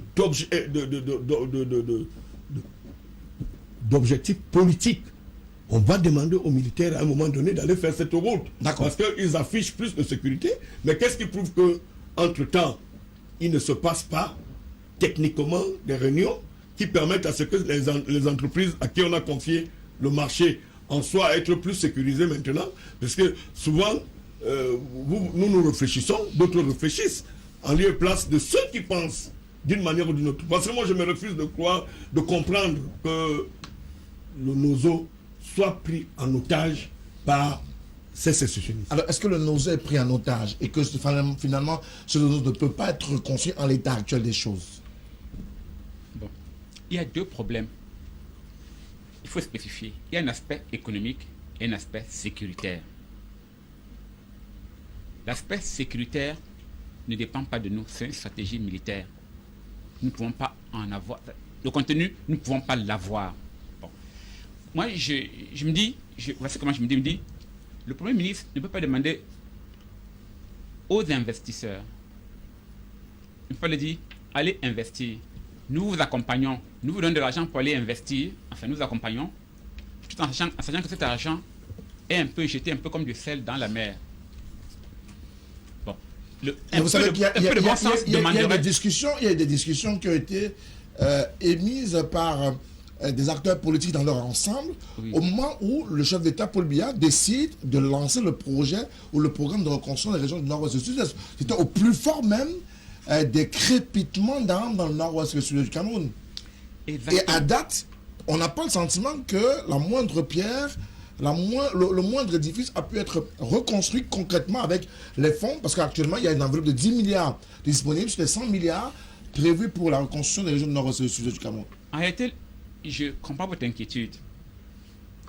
Parce qu'il y a quelque chose de précis. En fait, nous avons une maladie au Cameroun qui est celle-ci. Lorsque l'on consacre de l'argent pour un projet, à peine 10% de cet argent est utilisé pour le projet. On a cette maladie, ça peut faire peur à tout le monde. Mais je reste dans les principes. Tout à l'heure, pas de volontarisme. En réalité, nous voulons tous en découdre. On veut finir avec cet état des choses. Maintenant, pour en finir, comme je disais tout à l'heure, il y a deux aspects. Il y a l'aspect économique et l'aspect militaire, enfin sécuritaire ou militaire. Et c'est une conjugaison des deux qui peut amener cet espace à retrouver progressivement sa vie. Les problèmes existent. Et c'est juste parce que les problèmes existent que nous en parlons maintenant. Parce qu'il n'y avait pas ces problèmes, on n'en parlerait pas. Les problèmes existent. Tout à l'heure, nous avons dit qu'il y a une bande de gens qui ont décidé de prendre des armes et de faire une partition du Cameroun. Donc c'est une réalité. Et ces gens vont s'agiter, ils vont agir. Bon, il revient, c'est que nous, ce que le Cameroun demande au gouvernement maintenant, d'apporter une stratégie comme une réponse à leurs actions. Et cette réponse a deux aspects. Elle est économique et elle est militaire. Bon. Pourquoi l'aspect économique est important? C'est qu'en réalité, l'aspect économique peut progressivement changer l'état de conscience des populations. Parce qu'en ce moment, les populations sont dans une situation où elles se posent des questions. Est-ce qu'il faut aller à gauche, il faut aller à droite? En leur apportant une réponse économique, elles se sentiront plus en sécurité. Et je prends un exemple simple. Le lockdown qu'il y a, en fait, la population, quand elles restent terrées dans leur habitation, c'est parce qu'en fait, très souvent, il n'y a pas une grande différence entre sortir et ne pas sortir. Mais maintenant, si on demande que économiquement sortir peuvent être plus utiles pour vous, elles sortiront. Alors même qu'il n'y a pas de danger. C'est devenu juste un réflexe. Pour une vie où les gens restent cloîtrés. En réalité, il n'y a pas de danger. Ils pourraient sortir. Ils pourraient sortir. Mais c'est qu'économiquement, sortir ou pas sortir, ça n'apporte pas grand-chose. Donc, s'il y a une impulsion économique, la vie va reprendre. Mais ce dont je suis certain, c'est que, et ça, ils le savent mieux que nous, pour que la pérennité de l'impulsion économique existe, il faut qu'il y ait la sécurité militaire. Donc des actions, moi je suis convaincu, des actions seront mises en place. Mais les dangers, on va les énumérer. Tel ou tel bloqué, les gens sont agités là-bas. On sait que c'est une situation de guerre. Donc ça ne devait pas surprendre les gens. Ça ne devait pas surprendre les gens. Mais progressivement, on va arriver à juguler tout ça et à maîtriser. Alors, progressivement, on va arriver à juguler tout cela. Il faut rester optimiste, c'est le point de vue du représentant du RDP sur ce plateau. Par contre, le représentant du MRC est particulièrement pessimiste sur la question ou sur l'objectif voulu par le premier chef du gouvernement. Pourquoi, de votre point de vue, les acteurs nationaux ne veulent pas investir, ne veulent pas s'engager dans la reconstruction du nord-ouest du Cameroun et ont, semble-t-il, laissé la part belle aux organisations internationales, aux bailleurs de fonds internationaux? En matière d'investissement, il y a des risques. Et la guerre, c'est un risque majeur. Je pense que même les agences de notation baissent notre note depuis qu'il y a la guerre au Nozo. Je comprends tout à fait que ces investisseurs soient réticents à y aller. Et la visite du Premier ministre, c'était dans le but de les rassurer. Il a certainement fait. Je n'ai pas les arguments qu'il a dû leur donner. Et je tends les yeux vers l'horizon en étant optimiste et en essayant d'accompagner le gouvernement dans ses actions pour que cette guerre-là cesse. Je pense que c'est le point de vue général qu'on a sur le panel parce qu'en tant que Camerounais, on souhaite à fond que la guerre cesse. Qui est du MRC qui peut souhaiter que ça ne cesse pas parce que c'est un fonds politique, c'est un fonds de commerce politique. Tant qu'il y a la guerre, tant qu'il y a des meurtres, tant qu'il y a des armes au Nozo, on trouve des moyens de récupérer politiquement, de s'enrichir, d'exister politiquement. Je pense que nous tous les Camerounais souhaitent que cette guerre cesse. On n'a pas besoin de rentrer dans la genèse. Je pense que nous tous, on est d'accord ici que la sécession, tous ces crimes qu'on a vécus là-bas ne sont pas des choses qu'on souhaite dans notre pays. On aime que on ait ces échanges de citoyens, ces débats, cette guerre des mots, cette guerre verbale, c'est vers ce genre de Cameroun que l'on tend. Alors, dans la suite du Premier ministre qui était à Douala pour rencontrer le patronat, Il s'est rendu dans le sud-ouest du Cameroun, à Buea précisément, où ce matin, il a procédé à une cérémonie, il a présidé une cérémonie de destruction des armes, très souvent utilisée dans le cadre de la guerre dans les régions du nord-ouest et sud du Cameroun. Le commandement militaire précise que ces armes, pour la plupart, ont été récupérées entre les mains des rebelles sécessionnistes, soit ceux qui ont déposé les armes, soit ceux qui ont été purement et simplement neutralisés. Est-ce qu'une action comme celle-là vise davantage à donner de bons points à l'endroit ou en faveur du gouvernement? Il s'agit de rassurer ces investisseurs que le risque de guerre sera de plus en plus réduit. Et cette action ce matin rentrait dans ce sillage-là. On rassure les investisseurs. Des éléments seront certainement mis au niveau militaire, au niveau policier. Des éléments de sécurité vont être certainement mis là-bas. Comme je le dis, on n'a pas le contenu de cette communication. Pourquoi? Parce qu'elle est confidentielle. Check. Il faut rester optimiste. Il ne faut pas rester pessimiste sur la question du Nord-Ouest. Il faut reconstruire la région. Vous n'êtes pas de ceux qui pensent que le Nord-Ouest et le Sud doivent rester sinistrés économiquement. Pourtant, il faut leur redorer le blason qu'on leur connaît. Ce sont des zones à un fort potentiel agricole, mais également à un fort potentiel minier. Est-ce qu'il est normal qu'on ne puisse pas bénéficier de toutes ces retombées-là sur le plan économique? Vous savez très bien que la banane a perdu de la valeur sur le marché international parce que, par exemple, au niveau de la CDC, on n'arrive pas à produire les quantités attendues pour le Cameroun. Oui, Frédéric, j'aime ce pays. J'aime profondément ce pays. Et il y a des moments où je me demande pourquoi je me tracasse tellement pour ce pays. Vous savez, depuis nous parlons de la sécurité, nous parlons de la réinstallation des entreprises, de la sécurité par les armes. Sans injure, mon très jeune compatriote du RDPC ignore une chose. Et je voulais que cela sorte de M. Moussala, qui est l'un des doyens ici, c'est lui qui a une très vaste culture. Vous savez, en 2009, les anglophones avaient, je veux parler en français simple, avaient porté plainte contre l'État du Cameroun à la Commission africaine des droits de l'homme et des peuples. Ils avaient un certain nombre de revendications. Ils ont demandé l'indépendance du Nozo. Ils ont énuméré un certain nombre de griefs. Et la Commission africaine des droits de l'homme et des peuples a rendu une décision qui est enseignée dans toutes les facultés de droit africain, parce que c'était une excellente décision. Ils ont dit, vous ne pouvez pas avoir l'indépendance. Les textes fondateurs de l'OIA étaient clairs. Et ils ont fait une recommandation.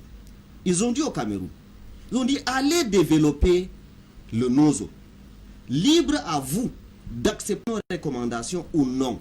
Mais sachez qu'en ne suivant pas cette recommandation, vous vous retrouverez avec une situation très très critique. Cette décision a été rendue en 2009 par la Commission africaine des droits de l'homme et des peuples. Sans doute vous me direz que cette commission était composée absolument aucune des résolutions prises, aucune des recommandations de la Commission africaine des droits de l'homme et des peuples. La première manifestation est venue des avocats et des enseignants. C'est à ce moment que le gouvernement, c'est typique du régime de Biya, c'est-à-dire agir à contre-temps, agir trop tard. Peut-être vous l'ignoriez. Quand je vous dis, la question de développement a été l'un des facteurs qui ont déclenché la crise au Nord. Mais sauf qu'aujourd'hui, il faut développer ces deux régions, malgré la crise. Il faut reconstruire d'abord. Oui. Mais on ne reconstruit pas lorsque les armes tonnent. Il faut d'abord que les armes cessent de tonner. Mais est-ce que ce le fait est possible avec par exemple une action qui a été menée comme celle qui a été menée ce matin? Elle a été conduite par le chef du gouvernement. Il avait à ses côtés le ministre de la Défense, le ministre des Relations extérieures, des partenaires au développement, notamment l'Union africaine, les Nations unies, qui ont également salué cette action de détruire ces armes-là. Est-ce que cela ne participe pas justement à reconstruire les régions du nord-ouest et du sud du Cameroun? Cela aura un impact sensiblement voisin de zéro. Ce qui s'est passé là. C'est des actions cosmétiques. Il faut une vraie volonté politique. Mais voilà une volonté politique, M. Cheikh.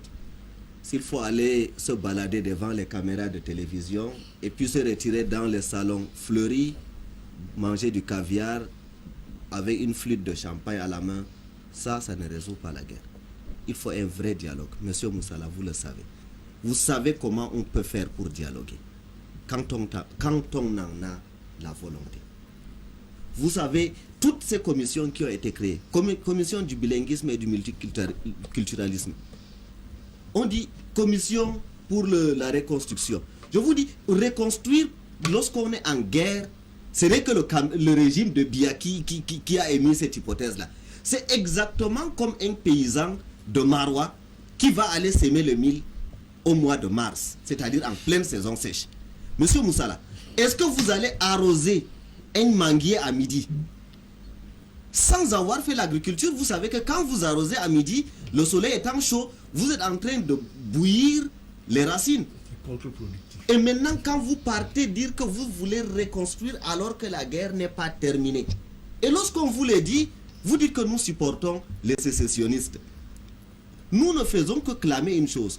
Dialoguons sur toutes les questions sauf la sécession.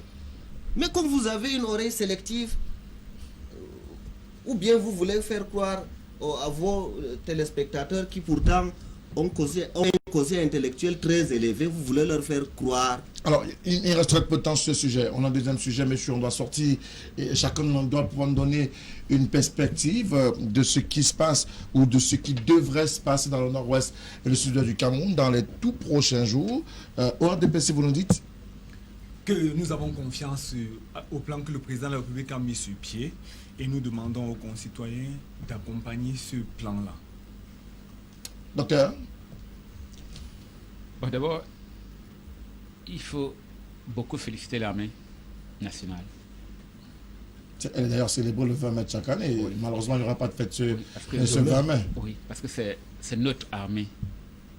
Et elle fait beaucoup pour nous. Bon, d'abord, la remercier. Maintenant, ce que l'on peut ajouter, ne soyez pas frileux. En réalité, soyez déterminés. Faites ce que vous dites. Ne dites pas une chose, faire le contraire. Autre chose. Faites ce que vous dites. Ce volontarisme, nous sommes d'accord avec ce volontarisme. Mais maintenant, il faut que des actes le suivent. Sur le plan économique et sur le plan sécuritaire. Check. Oui. Vous restez dans votre pessimisme parce que malgré les éléments évoqués et proposés sur cette table par les autres acteurs, Michel Moussala, le représentant du ADPC, le représentant de Madame. Nous sommes confiants. Nous sommes confiants dans la destinée de cette nation. Cette nation a eu à surmonter beaucoup de crises, beaucoup de difficultés. Est-ce que le MRC va accompagner le projet de reconstruction nord-ouest et sud-est? Le MRC a toujours la main tendue. Je suis un très haut cadre du MRC. Je suis membre du directoire. Je suis autorisé de parler au nom de mon parti. Et je le réitère ici de façon solennelle. Le MRC a toujours proposé ses bons offices pour la résolution de la crise au Nozo. Aujourd'hui encore, si nous sommes sollicités pour apporter une contribution afin que la paix revienne dans les régions du nord-ouest et du sud-ouest, le MRC se lèvera comme un seul homme.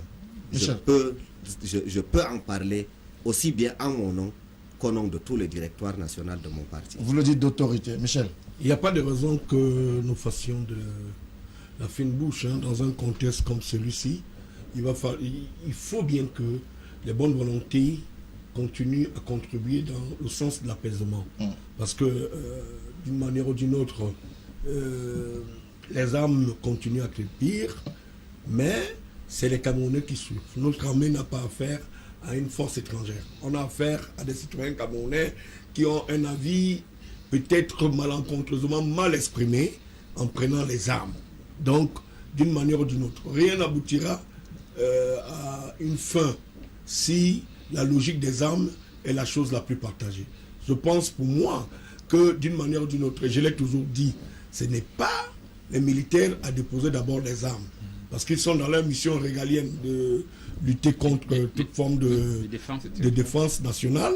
Bon, mais par contre, il y a des messages qui ont été étalés, même lors du grand dialogue, et même depuis la tripartite, où je pense que j'avais été participant en 92, il s'est passé beaucoup de résolutions. Cet attentisme du gouvernement camerounais nous inquiète, parce qu'il y a des choses, on a dit bien, je l'ai dit à l'entame, comme Tchèque disait, je dis que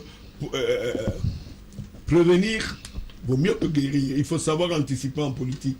Et que comme il prenait des exemples tout à l'heure, effectivement, dans un pays comme celui-ci, avec sa diversité, dans ses diversités que nous connaissions tous, il n'y a pas de raison qu'on ne prenne pas en compte un certain nombre de choses. Mais ce qui est évident, le nord-ouest et le sud-ouest n'ont pas cette particularité de la souffrance.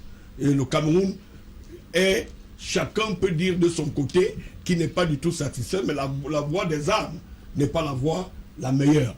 De toute façon, on pense que on peut trouver une autre formule, parce que quand nous demandions la liberté de la presse en 90, 91, nous étions aussi, on a accepté de prendre des coups, même aller même jusqu'en prison, parce que nous demandions la liberté de la presse. Aujourd'hui, elle est exercée. C'est comme ça que une autre forme d'approche politique peut s'opérer avec nos amis du nord-ouest et du sud-ouest. Je ne vois pas, d'une manière ou d'une autre, où l'État du Cameroun acceptera que le principe de la guerre soit la chose la plus partagée. Non, il faut écarter, peut-être maintenant que les âmes de bonne volonté pour aller se retrouver vivre ailleurs, quand nous voyons comment ils vivent ici, d'autres dorment devant les barrières des gens, je trouve ça inadmissible.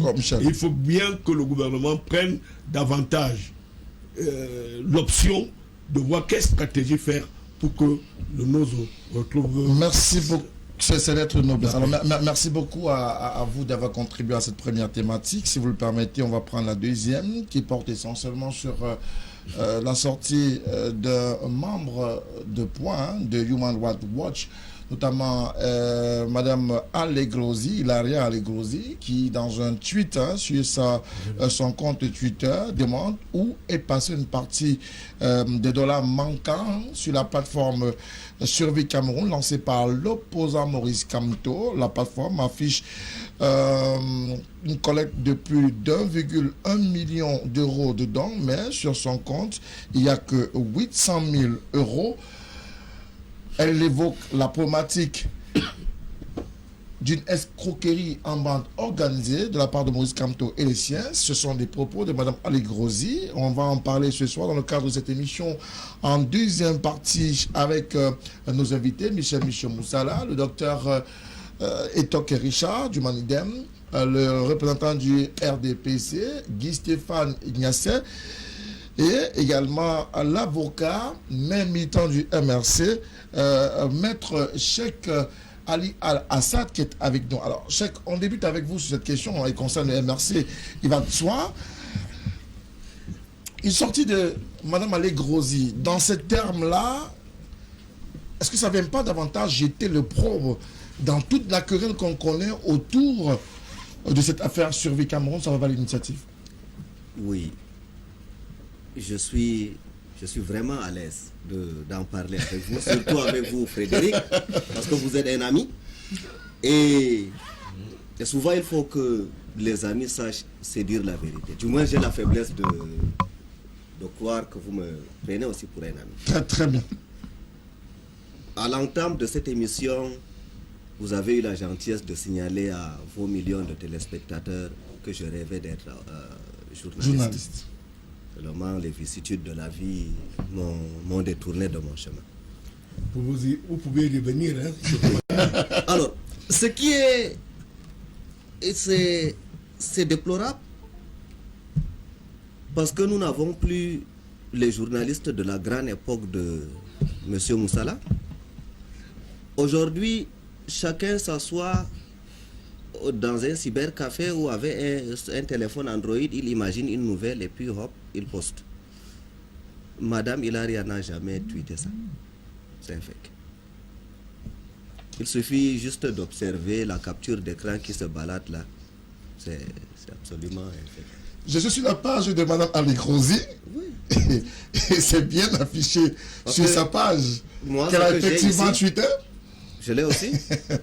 Alors, je ne sais pas si la caméra pourra retrouver. Ce serait intéressant. Alors, je vais essayer avec la technologie. Je ne suis pas sûr que la caméra nous permettra de pouvoir voir la... On n'a pas mis tout le dispositif, hein, mais je vais permettre à peut-être Michel, le temps que la caméra ne prenne pas Michel, de venir voir qu'on est bien sur la page Twitter de Mme Allegrosi. Michel, vous pouvez venir voir que nous sommes bel et bien sur la page de Mme Allegrosi. Alors, Allegrosi, Twitter... Et voilà le commentaire qui est bel et bien sur la page de Mme Allegrosi. Bon voilà. Alors ça c'est sur RFI. je dis bien.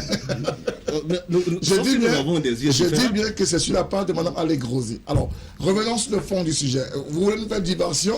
Et je vais vous dire exactement ce que vous avez dit à mon camarade, à mon ami du RDPC, qui venait faire la diversion. Mais ne faisons pas la diversion, restons à le fond du sujet. Bon.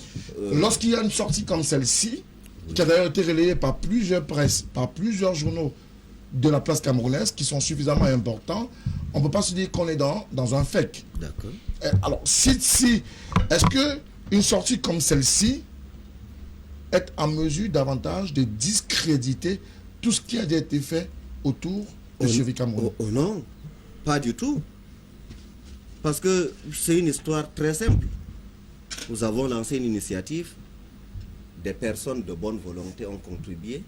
À la fin de l'opération, nous avons commandé des audits. Il y a des résultats, c'est tout. Si quelqu'un n'est pas d'accord avec ces résultats, il commande une contre-expertise. On ne va pas multiplier les expertises à l'infini. J'ai un excellent ami qui n'est pas du même parti politique que moi, qui est très célèbre, M. Timban. Il a lancé l'idée d'un audit judiciaire. Puisque les gens disent qu'ils n'ont pas confiance en nos auditeurs. Nous ne sommes en procès avec personne. Mais c'est une idée très intéressante. Il suffit donc à tous ces gens qui s'intéressent tellement à l'initiative que nous avons lancée et qui a été appréciée par tous les Camerounais. Il leur suffit de saisir tel juge de leur choix, telle juridiction de leur choix. Et ce juge donc pourra enfin désigner un auditeur qui conviendra à leurs attentes. Alors, Monsieur Jassé, il y a une sortie de Maître Timban qui vient de citer, Maître Timbanet, sur les réseaux sociaux qui précisément évoque, et cette information est également relayée par la presse camerounaise, évoque, ou alors dit en ces termes, que ces audits du consortium sont une fumisterie. Je reprends ces mots, ce ne sont pas les miens. Et il fait partie de ceux qui pensent qu'il y a plus d'1,1 million d'euros qui ont été collectés. Lui, il évoque la somme de 8 millions d'euros qui auraient été collectés et que Survie Cameroun, ou du moins tous les audits qui ont été menés, ne disent pas la vérité autour de cette affaire. Avant toute chose, j'aimerais revenir sur le tweet de Mme Allegrosi. Comme Maître Cheikh, je pense qu'elle est humanitaire, elle est dans les droits humains. Oui. Bon, je ne crois pas que ce soit un vrai tweet. Bon, peut-être avec la réserve que vous dites, il s'agit peut-être d'un vrai tweet, mais de quel droit elle se permet de commenter un problème qui ne concerne pas les droits de l'homme? Vous savez, à un moment donné, elle a tiré sur le gouvernement camerounais, sur l'État camerounais, en pendant des choses qui s'avéraient inexactes. Je ne vais pas construire mon argumentaire là-dedans parce que pour moi, elle n'est forcément pas crédible. Il y a eu un rapport le premier rapport qui a été commis par un expert comptable qui était installé en France, expert comptable et commissaire aux comptes. Ce rapport est très clair. Dans ce rapport, dans les réserves, il disait que la jauge du site était bonne. C'est-à-dire que cette jauge montrait 1 100 000 euros. Je crois 1 103 000 euros. Et que c'était bon. D'après tous les tests qu'il avait fait, cette jauge était bonne. Il faut qu'on comprenne comment ça se passe avec PayPal parce qu'on peut en parler sans savoir. Quand vous avez un compte PayPal, c'est vous qui dites, c'est vous qui donnez l'autorisation pour que de l'argent quitte de ce compte PayPal pour un compte bancaire. C'est-à-dire que quand j'ai vu la jauge, j'ai l'indication que j'ai 100 000 euros dans mon compte PayPal. C'est moi qui valide pour que ces 100 000 euros quittent de mon compte PayPal pour aller dans un autre compte bancaire. Ce que l'auditeur a dit, il n'a juste pas voulu conclure parce que il s'agit juste d'un rapprochement, d'un petit pointage que n'importe quel stagiaire, même un capiste, peut faire. C'est-à-dire qu'il s'assoit, il prend le relevé PayPal avec les dates de transaction. Hier, on a eu 5 000, avant-hier, on a eu 10 000. Et il compare avec les ordres de virement. Ce que cet auditeur a dit, c'est qu'il existait un compte parallèle. Ça, c'était clair. C'était un rapport qui a été signé par lui. C'est-à-dire c'était un rapport en bonne et due forme. Les autres rapports que j'ai aperçus sur les réseaux sociaux n'étaient même pas signés. Pour moi, ce rapport, ce premier est le vrai rapport. Lorsqu'on le regarde, n'importe quel auditeur, n'importe quel expert comptable le regarde, il conclura qu'il s'agit là d'une fraude, d'une escroquerie. Donnons le mot qu'on veut, mais il y a une somme d'argent. Pas l'unanimité. Il faut un troisième, il faut un quatrième, il faut un cinquième. Je pense que c'est clair que cet argent a été soustrait. Maintenant, où? Je pense que le MRC devrait faire un peu profil bas sur cette affaire et accepter. Parce que quand quelqu'un ne fait rien, il a la prétention de penser que s'il est aux affaires, il va faire tout. Si, juste pour 200 millions, des gars se bagarrent, imaginez-les avec le budget du Cameroun, peut-être qu'il y aura des têtes qui vont sauter, il y aura des poignards. En une seule semaine, en un mois, j'ai vu des défections dans le parti, j'ai vu des personnes qui étaient encensées hier dans leur parti, des personnes qu'on idolâtrait, traîner dans la boue, traiter de moutons, traiter de traîtres, traiter de tous les noms. Bon, je pense qu'on arrive là au degré zéro de la politique. Et ce n'est pas ça l'image de la politique que, en tant que jeune, j'aspire à voir. J'aspire à voir une politique un peu plus saine. Je suis hébété. Non, vous allez revenir tout à l'heure. Je suis hébété par le kilo. S'il vous plaît. Docteur Toquin, il y a pas mal de choses, des vérités, peut-être des contre-vérités également autour de cette initiative. Aujourd'hui, on ne sait plus véritablement à quel sens c'est vrai. On ne sait plus qu'est-ce qui est vrai, qu'est-ce qui ne l'est pas. On regarde tout ce qui a déjà été dit. En fait, nous, au Mandidem, c'est un sujet qui nous intéresse pas trop. On n'a pas trop de temps pour... Nous trouvons que c'est... On a mieux à faire que débat de suivi. On a mieux à faire. Le problème d'argent, les Camerounais ont un rapport incestueux avec l'argent. C'est un peu dur avec le Cameroun. Non. Les Camerounais ont la majorité des Camerounais ont un rapport incestueux avec l'argent. C'est-à-dire quoi? Ils aiment manipuler l'argent et en faire ce qu'ils veulent, comme ils veulent, quand ils veulent? Sans rendre compte. Mais voilà des gens qui rendent compte. Mais à tous les étages, hein. Ça, là, si, évidemment, on parle du MRC, ce n'est qu'un détail. Parfois, les gens ont collecté plein d'argent et ils ne s'en sont jamais rendu compte. Ils ont collecté de l'argent une fois pour, je ne sais pas pourquoi, on s'est dit que l'argent se promenait quelque part dans le ciel. Pour ne pas parler des gouvernements, des gouvernements, des devant ministres. Voilà, vous avez 24 ministres qui sont en train d'être traînés, c'est pas. D'après ce que j'ai dit. En fait, pour moi, c'est l'épiphénomène. Les Camerounais, dans leur majorité, volent comme des rats. Depuis le gouvernement jusqu'à... Il faut qu'il y ait une limitation. Sauf que nous avons un état de conscience global au Cameroun qui fait que tout le monde a l'impression qu'il faut voler pour exister, pour être. C'est un état de conscience, hein. C'est un état de conscience. Il est globalement partagé. Vous prenez un électricien, vient me faire un travail chez moi, faites-moi un devis. Quand il fait le devis, il multiplie le matériel par 2 ou par 3. C'est pourquoi je dis que le Cameroun a un rapport incestueux. Prenez un plombier, allez n'importe où, on fait tous les devis qui ne sont pas adéquats. Le Camerounais a cela, ce rapport incestueux avec l'argent. Donc maintenant, vous parlez d'un larcin. Moi, vous avez commencé à citer tout l'arcin de la République. Vous n'allez pas y arriver. Michel, on n'en finit pas avec cette affaire. Hein. On va de rebondissement en rebondissement.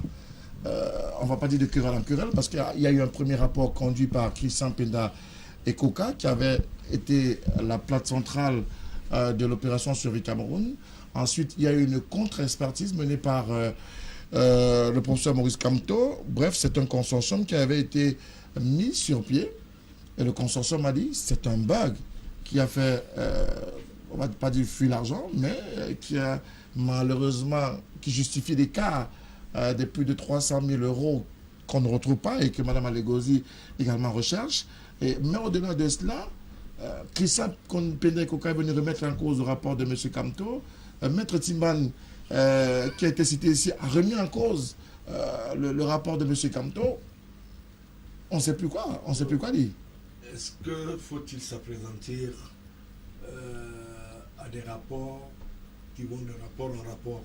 En fait, c'est déjà, il faut déjà se rappeler de ce qui s'était passé avec l'interdiction. Moi, j'ai souvenance que le ministre de l'administration territoriale, à la création de l'appel de fonds qu'a fait Survie Cameroun, s'était déjà opposé. Quel était l'élément d'information qu'ils avaient sur l'argent? Cette affaire, c'est une très mauvaise plateforme. Parce que quand tu écoutes tous les différents intervenants, si vous écoutiez chacun, c'est qu'il y a un problème de mésentente. C'est l'une des choses qui m'arrive à l'esprit. Vous entendez? Parce que À quel niveau? au sein des dirigeants du MRC et de Survie Cameroun, il y a des choses qui ont fouetté. Parce que quand tu vois les sorties des différents responsables en charge de la gestion de ces fonds, on est à se poser des questions exactement qu'est-ce qui s'est passé. Parce qu'il n'y a jamais de fumée sans feu. Dans le contexte que moi j'ai essayé de parcourir dans les différents rapports, hein, je ne suis pas très spécialiste en finance, mais toujours est-il qu'on ne peut pas mécaniser les fonds aujourd'hui avec le système de transparence qu'on a mis en place. En fait, en réalité, c'est quoi? Le système se déclenche parce qu'aujourd'hui, avec la lutte contre la grande criminalité, vous savez ce que les Américains implémentent à travers le monde sur le plan financier. Donc, la traçabilité financière, même si vous tendez à la tordre, elle va finir par se faire connaître, même si vous allez ouvrir des comptes dans les îles Caïmans. Parce que, ici, aujourd'hui, le débat, c'est lequel? C'est d'établir les différentes responsabilités. Et les différents responsables se rejettent la faute. La faute.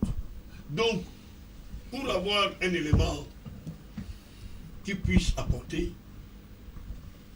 une espèce de transparence, il faut bien, j'ai écouté M. Timban sur RFI, sur la radio, sur RFI, il ne détient pas non plus la clé de la vérité. Il n'a que des éléments qui lui sont mis en place. Il s'en tient à ça. À ces éléments-là. À ces éléments. Autant, M. Kamto a donné sa version des faits. Je vois un peu cet échange avec M. Penda. Donc, en amont, j'ai vu toutes les gloires d'un économiste chevronné, hein, qui subitement, hein, on trouve en lui quelqu'un qui n'a même pas de niveau quand je suis les différents débats au sein du MRC, entre les injures. Mais en réalité, qu'est-ce que le Camerounais doit retenir? C'est le souci de transparence. Et c'est ça que nous reprochons à nos gouvernants. Parce que toute chose qui concourt au bien du citoyen se retrouve à un moment donné prise en otage. Et je suis surpris que mes amis du MRC en soient tombés dans ce travers. Parce que ce que nous attendions d'eux, c'est le modèle. Avant qu'ils soient un modèle. Mais quand ils arrivent à ça, je comprends, il y a des choses. Est-ce qu'il faut le dire à la télévision? Dites-le, Michel. Je pense... Nous avons un devoir de vérité. Voilà. Michel, dites-le, Michel. Le devoir de vérité que je veux faire. Que lorsque je prendrai la parole, moi, Michel, toute la vérité. Merci en beaucoup. exclusivité. Michel, dites la vérité. Non, ce qui est sûr, il y a une mésentente dans le découpage financier de cette histoire. Ah, d'accord, il fallait redistribuer. De la chaîne, il fallait redistribuer les... Effectivement, tout est parti du fait que la distribution de fonds ne s'est pas faite dans les normes. Et un maillon de la chaîne a décidé de faire péter toute la chaîne. Donc, les 1 million 100 combien d'euros collectés, on en est même à plus. Parce que moi, j'ai un autre document qui dit que c'est pratiquement près de 3 millions d'euros. C'est qu'on en parle ici, on a comme l'impression que dans cette affaire, on voulait faire revenir des financements pour un individu qui vient de l'extérieur. Il y a une affaire de blanchiment d'argent dans cette histoire que les gens se refusent de dire. La réalité, c'est ça. Parce qu'il y a des gens qui ont voulu faire des replacements à travers Survie Cameroun.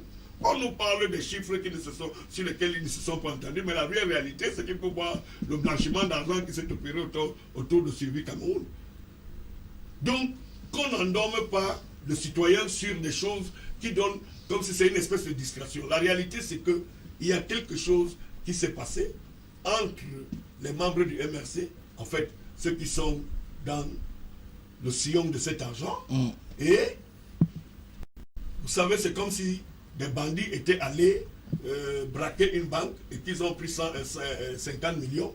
Lors du partage, le bandit le plus frustré va sortir pour dire que non, moi vraiment, on a eu 50 millions, il fallait que nous partagions sur pour la carte de ce que nous avions tous fait.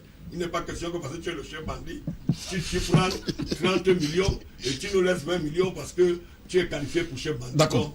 C'est la réalité. Il faut dire que dans cette affaire, il y a deux cas. Vous avez demandé qu'on en parle. Il y a un problème de blanchiment d'argent et il y a un problème de mauvais partage. Alors, mauvais partage, blanchiment d'argent. Maître Cheikh Ali, on a évoqué la piste également d'une espèce d'escroquerie en bande organisée. Je ne veux pas me prononcer, hein, je reprends les propos que j'ai lus également. Est-ce qu'on est dans le blanchiment d'argent, dans la manipulation, dans cette escroquerie organisée autour de l'opération Survie Cameroun, sur l'initiative? En fait, nous assistons à une tentative de diabolisation de tout ce qui touche de près ou de loin à OMRC, à Camto, ainsi de suite. Cheikh, je crois à votre bonne volonté, à votre bonne foi. Monsieur Moussala, Vous avez dit vu avec quelle politesse Mon cher. j'ai écouté. Oui, Laissez-moi donc faire des révélations. Tant mieux. Faites des révélations. En exclusivité, vous nous l'avez promis. Bien sûr. Tant mieux. Vous savez, le MRC, c'est la principale menace du régime de Biya. C'est le parti le plus craint. C'est vous qui le dites. C'est un fait. Or, comme vous le savez aussi, les comptes bancaires du MRC sont scellés. Les comptes bancaires du MRC à l'intérieur du pays sont scellés. Tout ce qui se passe aujourd'hui s'attendait à créer une scission entre notre responsable Europe et le professeur Camto. Heureusement pour nous et malheureusement pour les Camerounais, notre intégrité, ce que ces gens ont tellement l'habitude de malhonnêteté que notre système de gestion les a surpris. Rappelez-vous, avant que l'affaire ne vienne sur la place publique, lorsque des officines ont commencé à murmurer, lorsqu'une niais de gazettes stipendiées a commencé à faire des allusions à gauche, à droite, qu'est-ce que nous avons fait? Nous avons suspendu M. Djoko. Alors, par contre, là, je ne suis pas d'accord avec vous, Cheikh. Vous savez très bien, et si je fouille dans mes archives, je pourrais la retrouver.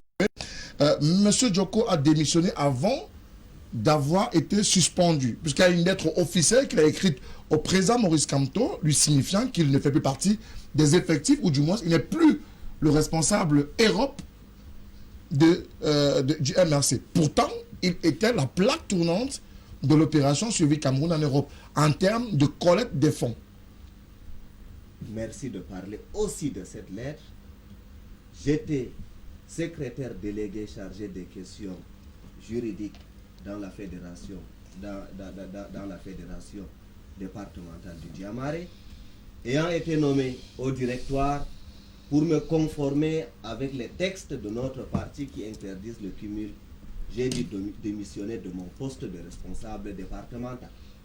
La même chose aussi pour M. Djoko. Je vous dis donc que M. Djoko a été suspendu jusqu'à l'aboutissement des procédures. Tout simplement, il a été suspendu. Et le MRC ne gérait pas de l'argent. Survie n'étant pas une personne disposant de la personnalité juridique, Survie Cameroun ne pouvait pas avoir un compte bancaire.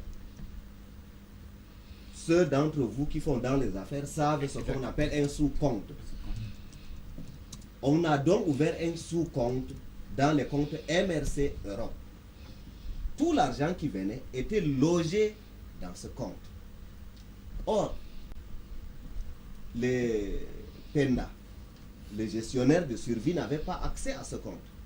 C'est Djoko qui prend l'argent et qui le lui donne, soit spontanément, soit à la demande. Maintenant, le détournement s'est opéré où?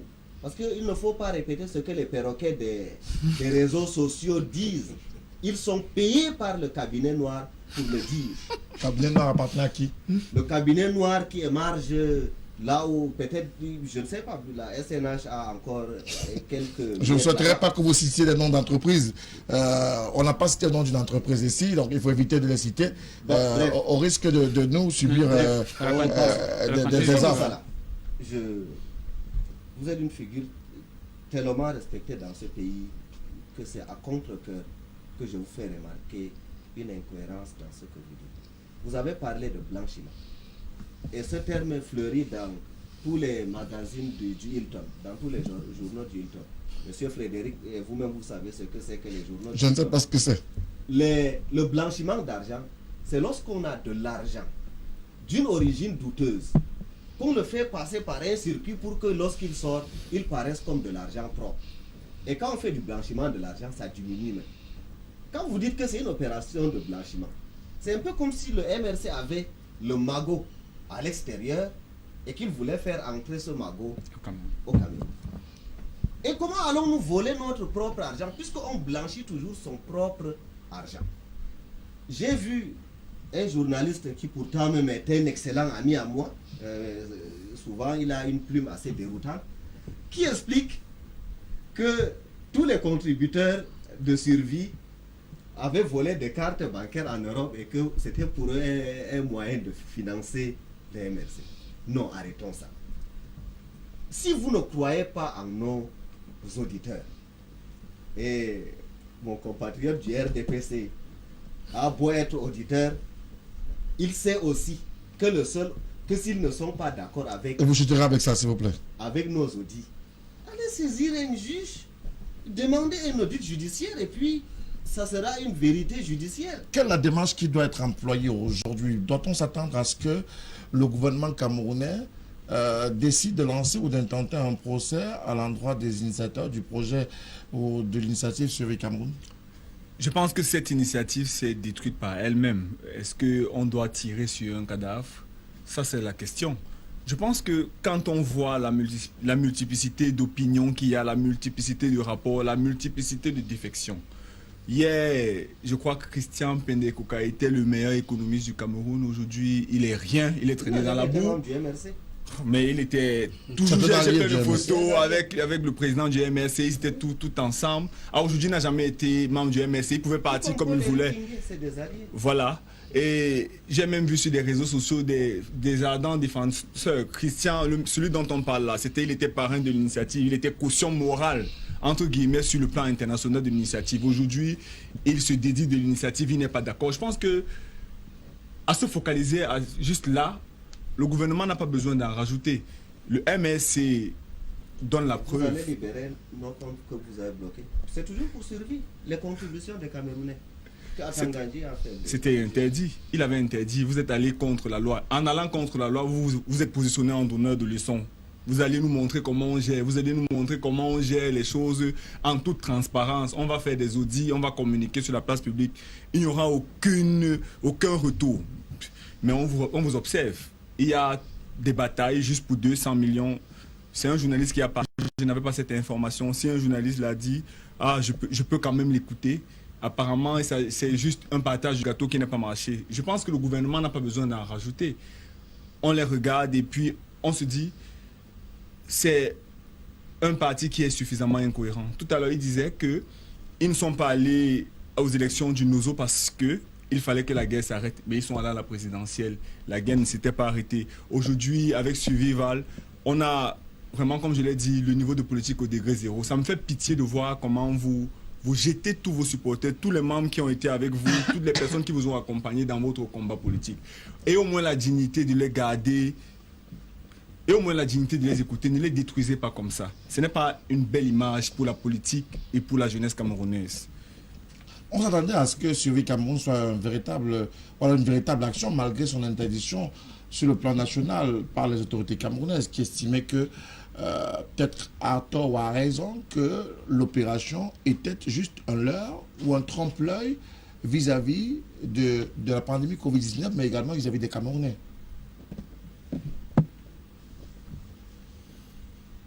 Bon, si on parle de l'opération en elle-même, c'est vrai que lorsque la pandémie est déclarée, tel qu'on l'a présenté à la face du monde, en fait, tout le gouvernement l'ont présenté comme la fin, un peu comme la fin de la l'humanité. Dès que vous étiez Covid positif, vous allez mourir. En réalité, on a vendu la panique. Psychologiquement, on a fragilisé la terre entière, tout le monde. Bon. Dans ce contexte, ce mouvement a généré un espoir. Les gens pensaient qu'avec cette aide, beaucoup de choses pouvaient être faites. Mais de vous à moi, Vous avez vu tous les mouvements qui sont créés à l'époque pour dire qu'ils combattaient le Covid, venaient aider. On distribuait quoi? Les feux de savon. Ça, c'était le RDPC. Mais tout le monde a distribué les feux de savon. C'est ce qu'on faisait. Franchement, c'était ridicule. Pour stopper le Covid. Tout le monde a passé son temps à distribuer les feux de savon. C'était ridicule. Vraiment ridicule. Et après, même quand on voit que cette maladie, ce qu'elle est exactement, tout le monde a dansé autour. C'est ça que je dis que cette affaire nous intéresse parce que quand vous allez voir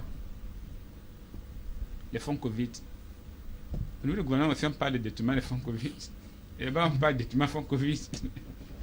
Tu allais parler de dégâts zéro de la politique. En réalité, je le répète, cette histoire en fait, m'intéresse parce que quand on parle argent, et on parle du Camerounais, non.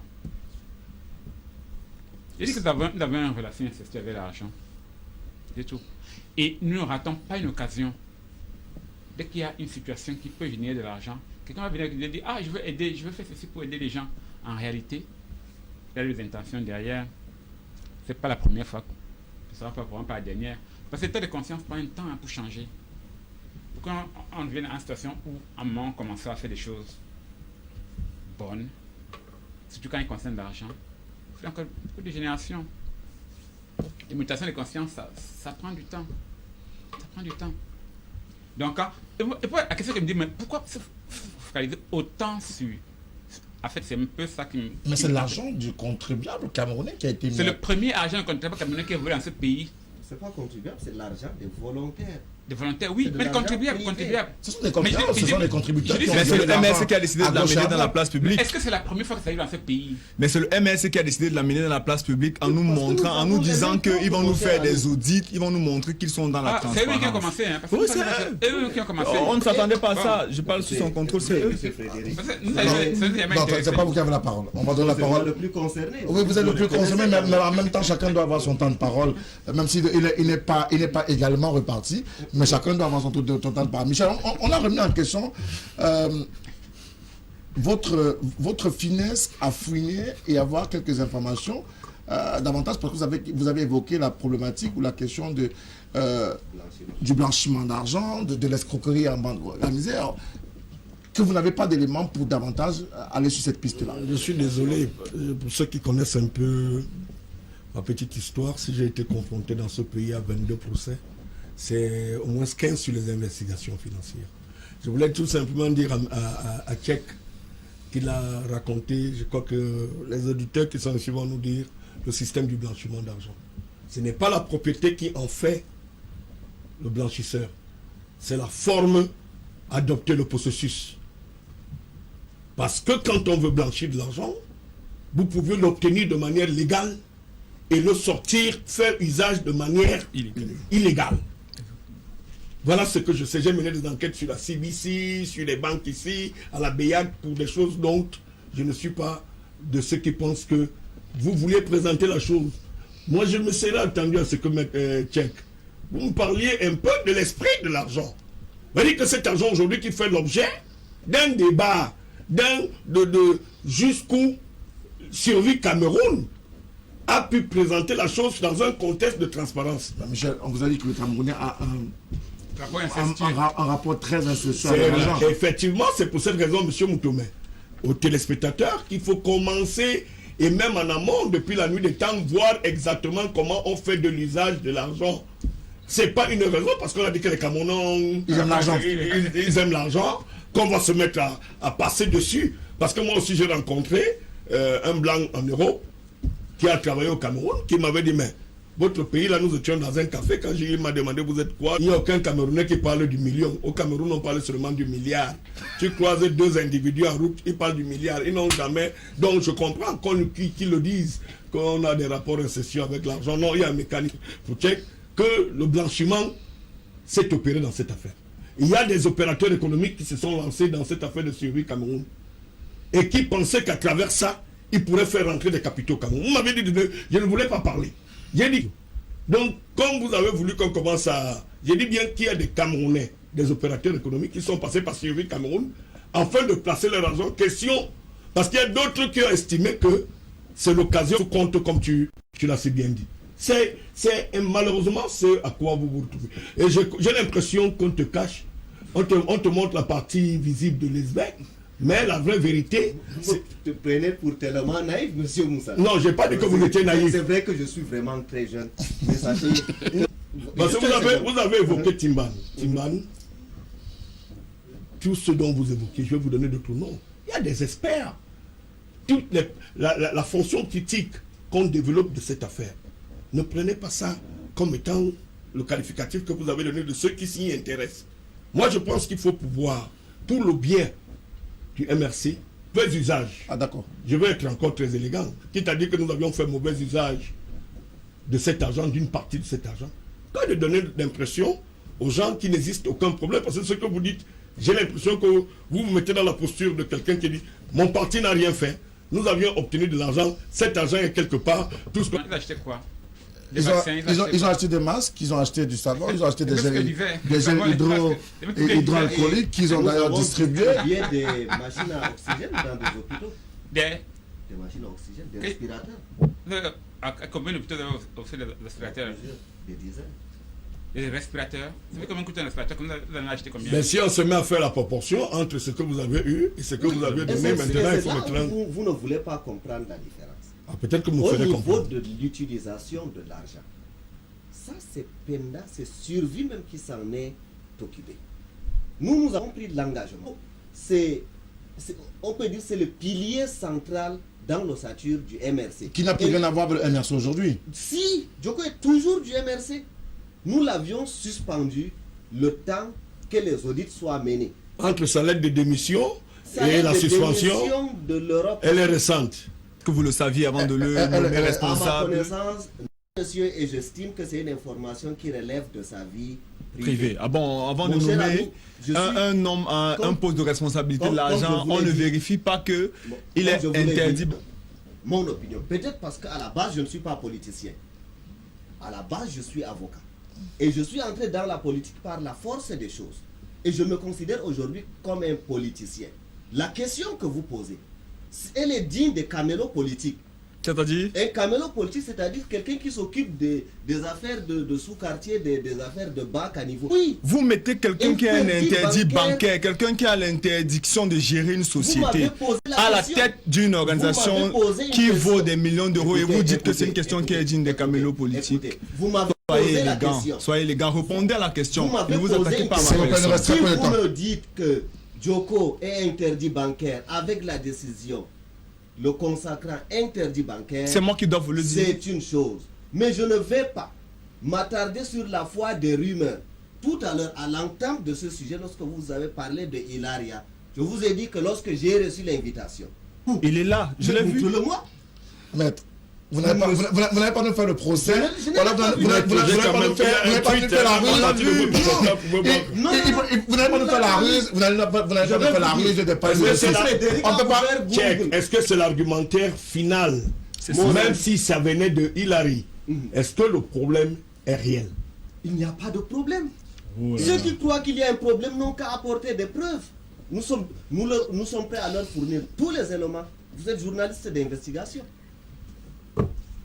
Prenez contact avec nous. Merci beaucoup à vous, monsieur. On peut mettre à votre disposition tous les éléments. Merci Mais beaucoup. pour ce qui est de l'utilisation de l'argent, naturellement, c'est Monsieur Penda. de survie. Ah, Oui. monsieur Penda. Finalement, l'argent était bien utilisé. Il n'a pas été. À notre avis, oui. Mais il y a un gap. Il y a un Il n'y a gap quand pas de même. gap. Et la dernière chose que je vais vous dire, nous vous annonçons que si la pandémie ne recule pas, nous n'hésiterons pas à lancer un nouvel appel à solidarité. Merci beaucoup à vous. Les retours que nous avons du terrain sont satisfaisants. Alors, merci à vous. On va prendre quelques SMS. Bonsoir. Ça, c'est le langage politique. S'il vous plaît, monsieur Moussala. Bonsoir, monsieur Moutomé. Bonsoir aux panélistes. Vraiment, Maître Cheikh est mal à l'aise pour parler de survie de Cameroun. Nous constatons que Maître Cheikh a des soucis pour comprendre ce que l'on appelle blanchiment d'argent. Et c'est peut-être à juste titre. Bonsoir. C'est un message qui nous vient de l'étranger. Vraiment, excusez-moi de parler de l'opposition au Cameroun. C'est une plaisanterie. Car toute opposition au Cameroun qui s'alignerait ne s'alignait pas dans l'idéologie des pères fondateurs de l'UPC serait à côté de la plaque. Dites au monsieur du MRC qu'il doit faire profil bas car monsieur Kamto a servi ce régime. Voilà qu'on leur a donné 1,100 000 euros, 1,1 million euros. Ils sont déjà à 4 audits. Qu'en sera-t-il des 5 000 milliards si jamais ils venaient à gérer ce pays? Bonsoir, bon plateau. Bon thème, notre ami le maître, le chef du MRC, j'avoue ne rien comprendre de votre démarche et plus encore de votre parti. Je n'ai jamais vu ce genre de parti politique qui n'a jamais rien vu de passable ou d'agréable des autres. Tout est sain et tout est ange, tout est sublime chez eux. L'opposition n'est pas obligée de s'opposer à tout. Il est clair que si le gouvernement dit qu'il y a des hommes et des femmes au MRC, vous êtes même déjà prêt à refuser cela et c'est bien dommage. C'est un téléspectateur qui nous a envoyé son message. Bonsoir à vous sur le plateau. Le sieur Cheikh du MRC est totalement dans l'explication inexpliquée sur le parti dont il se réclame, s'il ne sait même plus que son leader a toujours dissocié Survie Cameroun au MRC, soit c'est de la mauvaise foi habituelle, soit il ne sait pas bel et bien tamiser ce qui lui a été dit à la base du parti avant d'arriver sur ce plateau, mais de ma part, c'est une grosse arnaque qui a été menée par le MRC. C'est un Camerounais qui nous a écrit depuis Yaoundé. Bonsoir à vous sur le plateau. Je suis très amusé lorsque j'entends encore certains Camerounais croire que le système en place peut trouver des solutions à cette crise. Bravo au monsieur du MRC pour son éclairage sur les faits qui sont présentés dans le nord-ouest et le sud du Cameroun. Bonsoir à vous sur le panel. Parler de la reconstruction au nord-ouest du Cameroun actuellement me semble amusant. Le discours du Dr Etoke est particulièrement révolutionnaire et dangereux pour le Cameroun. Comment il peut dire qu'on ne peut pas dialoguer avec les sécessionnistes? Il n'y a jamais de fumée sans feu. Le dialogue inclusif est la seule solution pour arrêter la guerre au nord-ouest et au sud du Cameroun et non l'armée comme vous le prétendez. C'est Jean Bosco de Minka qui nous a envoyé son message. Bonsoir à vous sur le plateau. Monsieur, les chefs d'entreprise sont en permanence en quête des espaces pour étendre leur activité. Est-ce que le NOZO répondant aux critères intégrés par ces derniers, on ne serait pas venu les supplier d'y aller. Le premier de ces critères est la paix. Faites revenir la paix au NOZO et les chefs d'entreprise vont y débouler en course. Bonsoir à vous également sur le plateau. Vraiment, la guerre au NOZO a déjà fait 4 ans, les gens meurent, l'économie a chuté, docteur. Si ce n'est pas le dialogue, trouvez-nous la solution. On est fatigué de vos langues de bois. Également, M. Moussala, proposez-nous une solution pour sortir de cette crise dans le nord-ouest et sud du Cameroun. Bonsoir à vous, que Dieu vous bénisse, merci. Moi, j'ai pas grand-chose à dire, mais juste que le MRC... on connaît vos manigances, donc laissez tomber. Il n'y a pas de sécession au Cameroun, s'il vous plaît. Encouragez plutôt les efforts qui sont déjà faits par le gouvernement en place. Il va plus loin en disant que Jésus-Christ est avec le Cameroun. C'est son point de vue également dans cette question-là. Bonsoir à vous sur le plateau. Le Cameroun aurait dû être une fédération. Malheureusement, il y a un État unitaire. De fait, maintenant, la solution à cette crise, c'est le départ des dirigeants camerounais. Et en secondo, revenir aux fondamentaux d'une fédération avec un Premier ministre chef du gouvernement. L'exemple du Canada en est une belle illustration.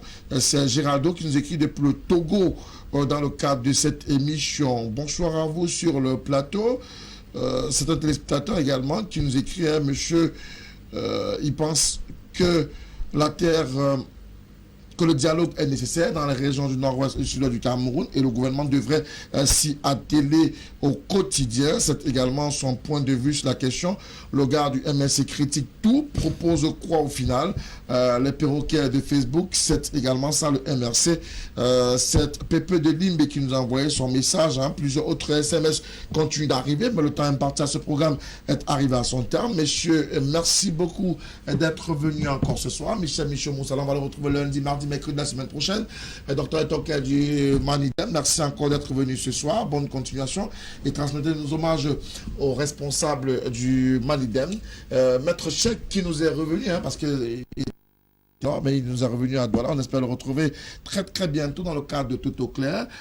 Monsieur Ignace du RDPC également, merci. Bonne soirée à toutes et à tous, mesdames, messieurs. Ne l'oubliez pas, la fête de l'unité, la 49e édition, c'est ce jeudi, mais il n'y aura pas de célébration autour de cette fête-là, à raison d'une décision prise par le chef d'État.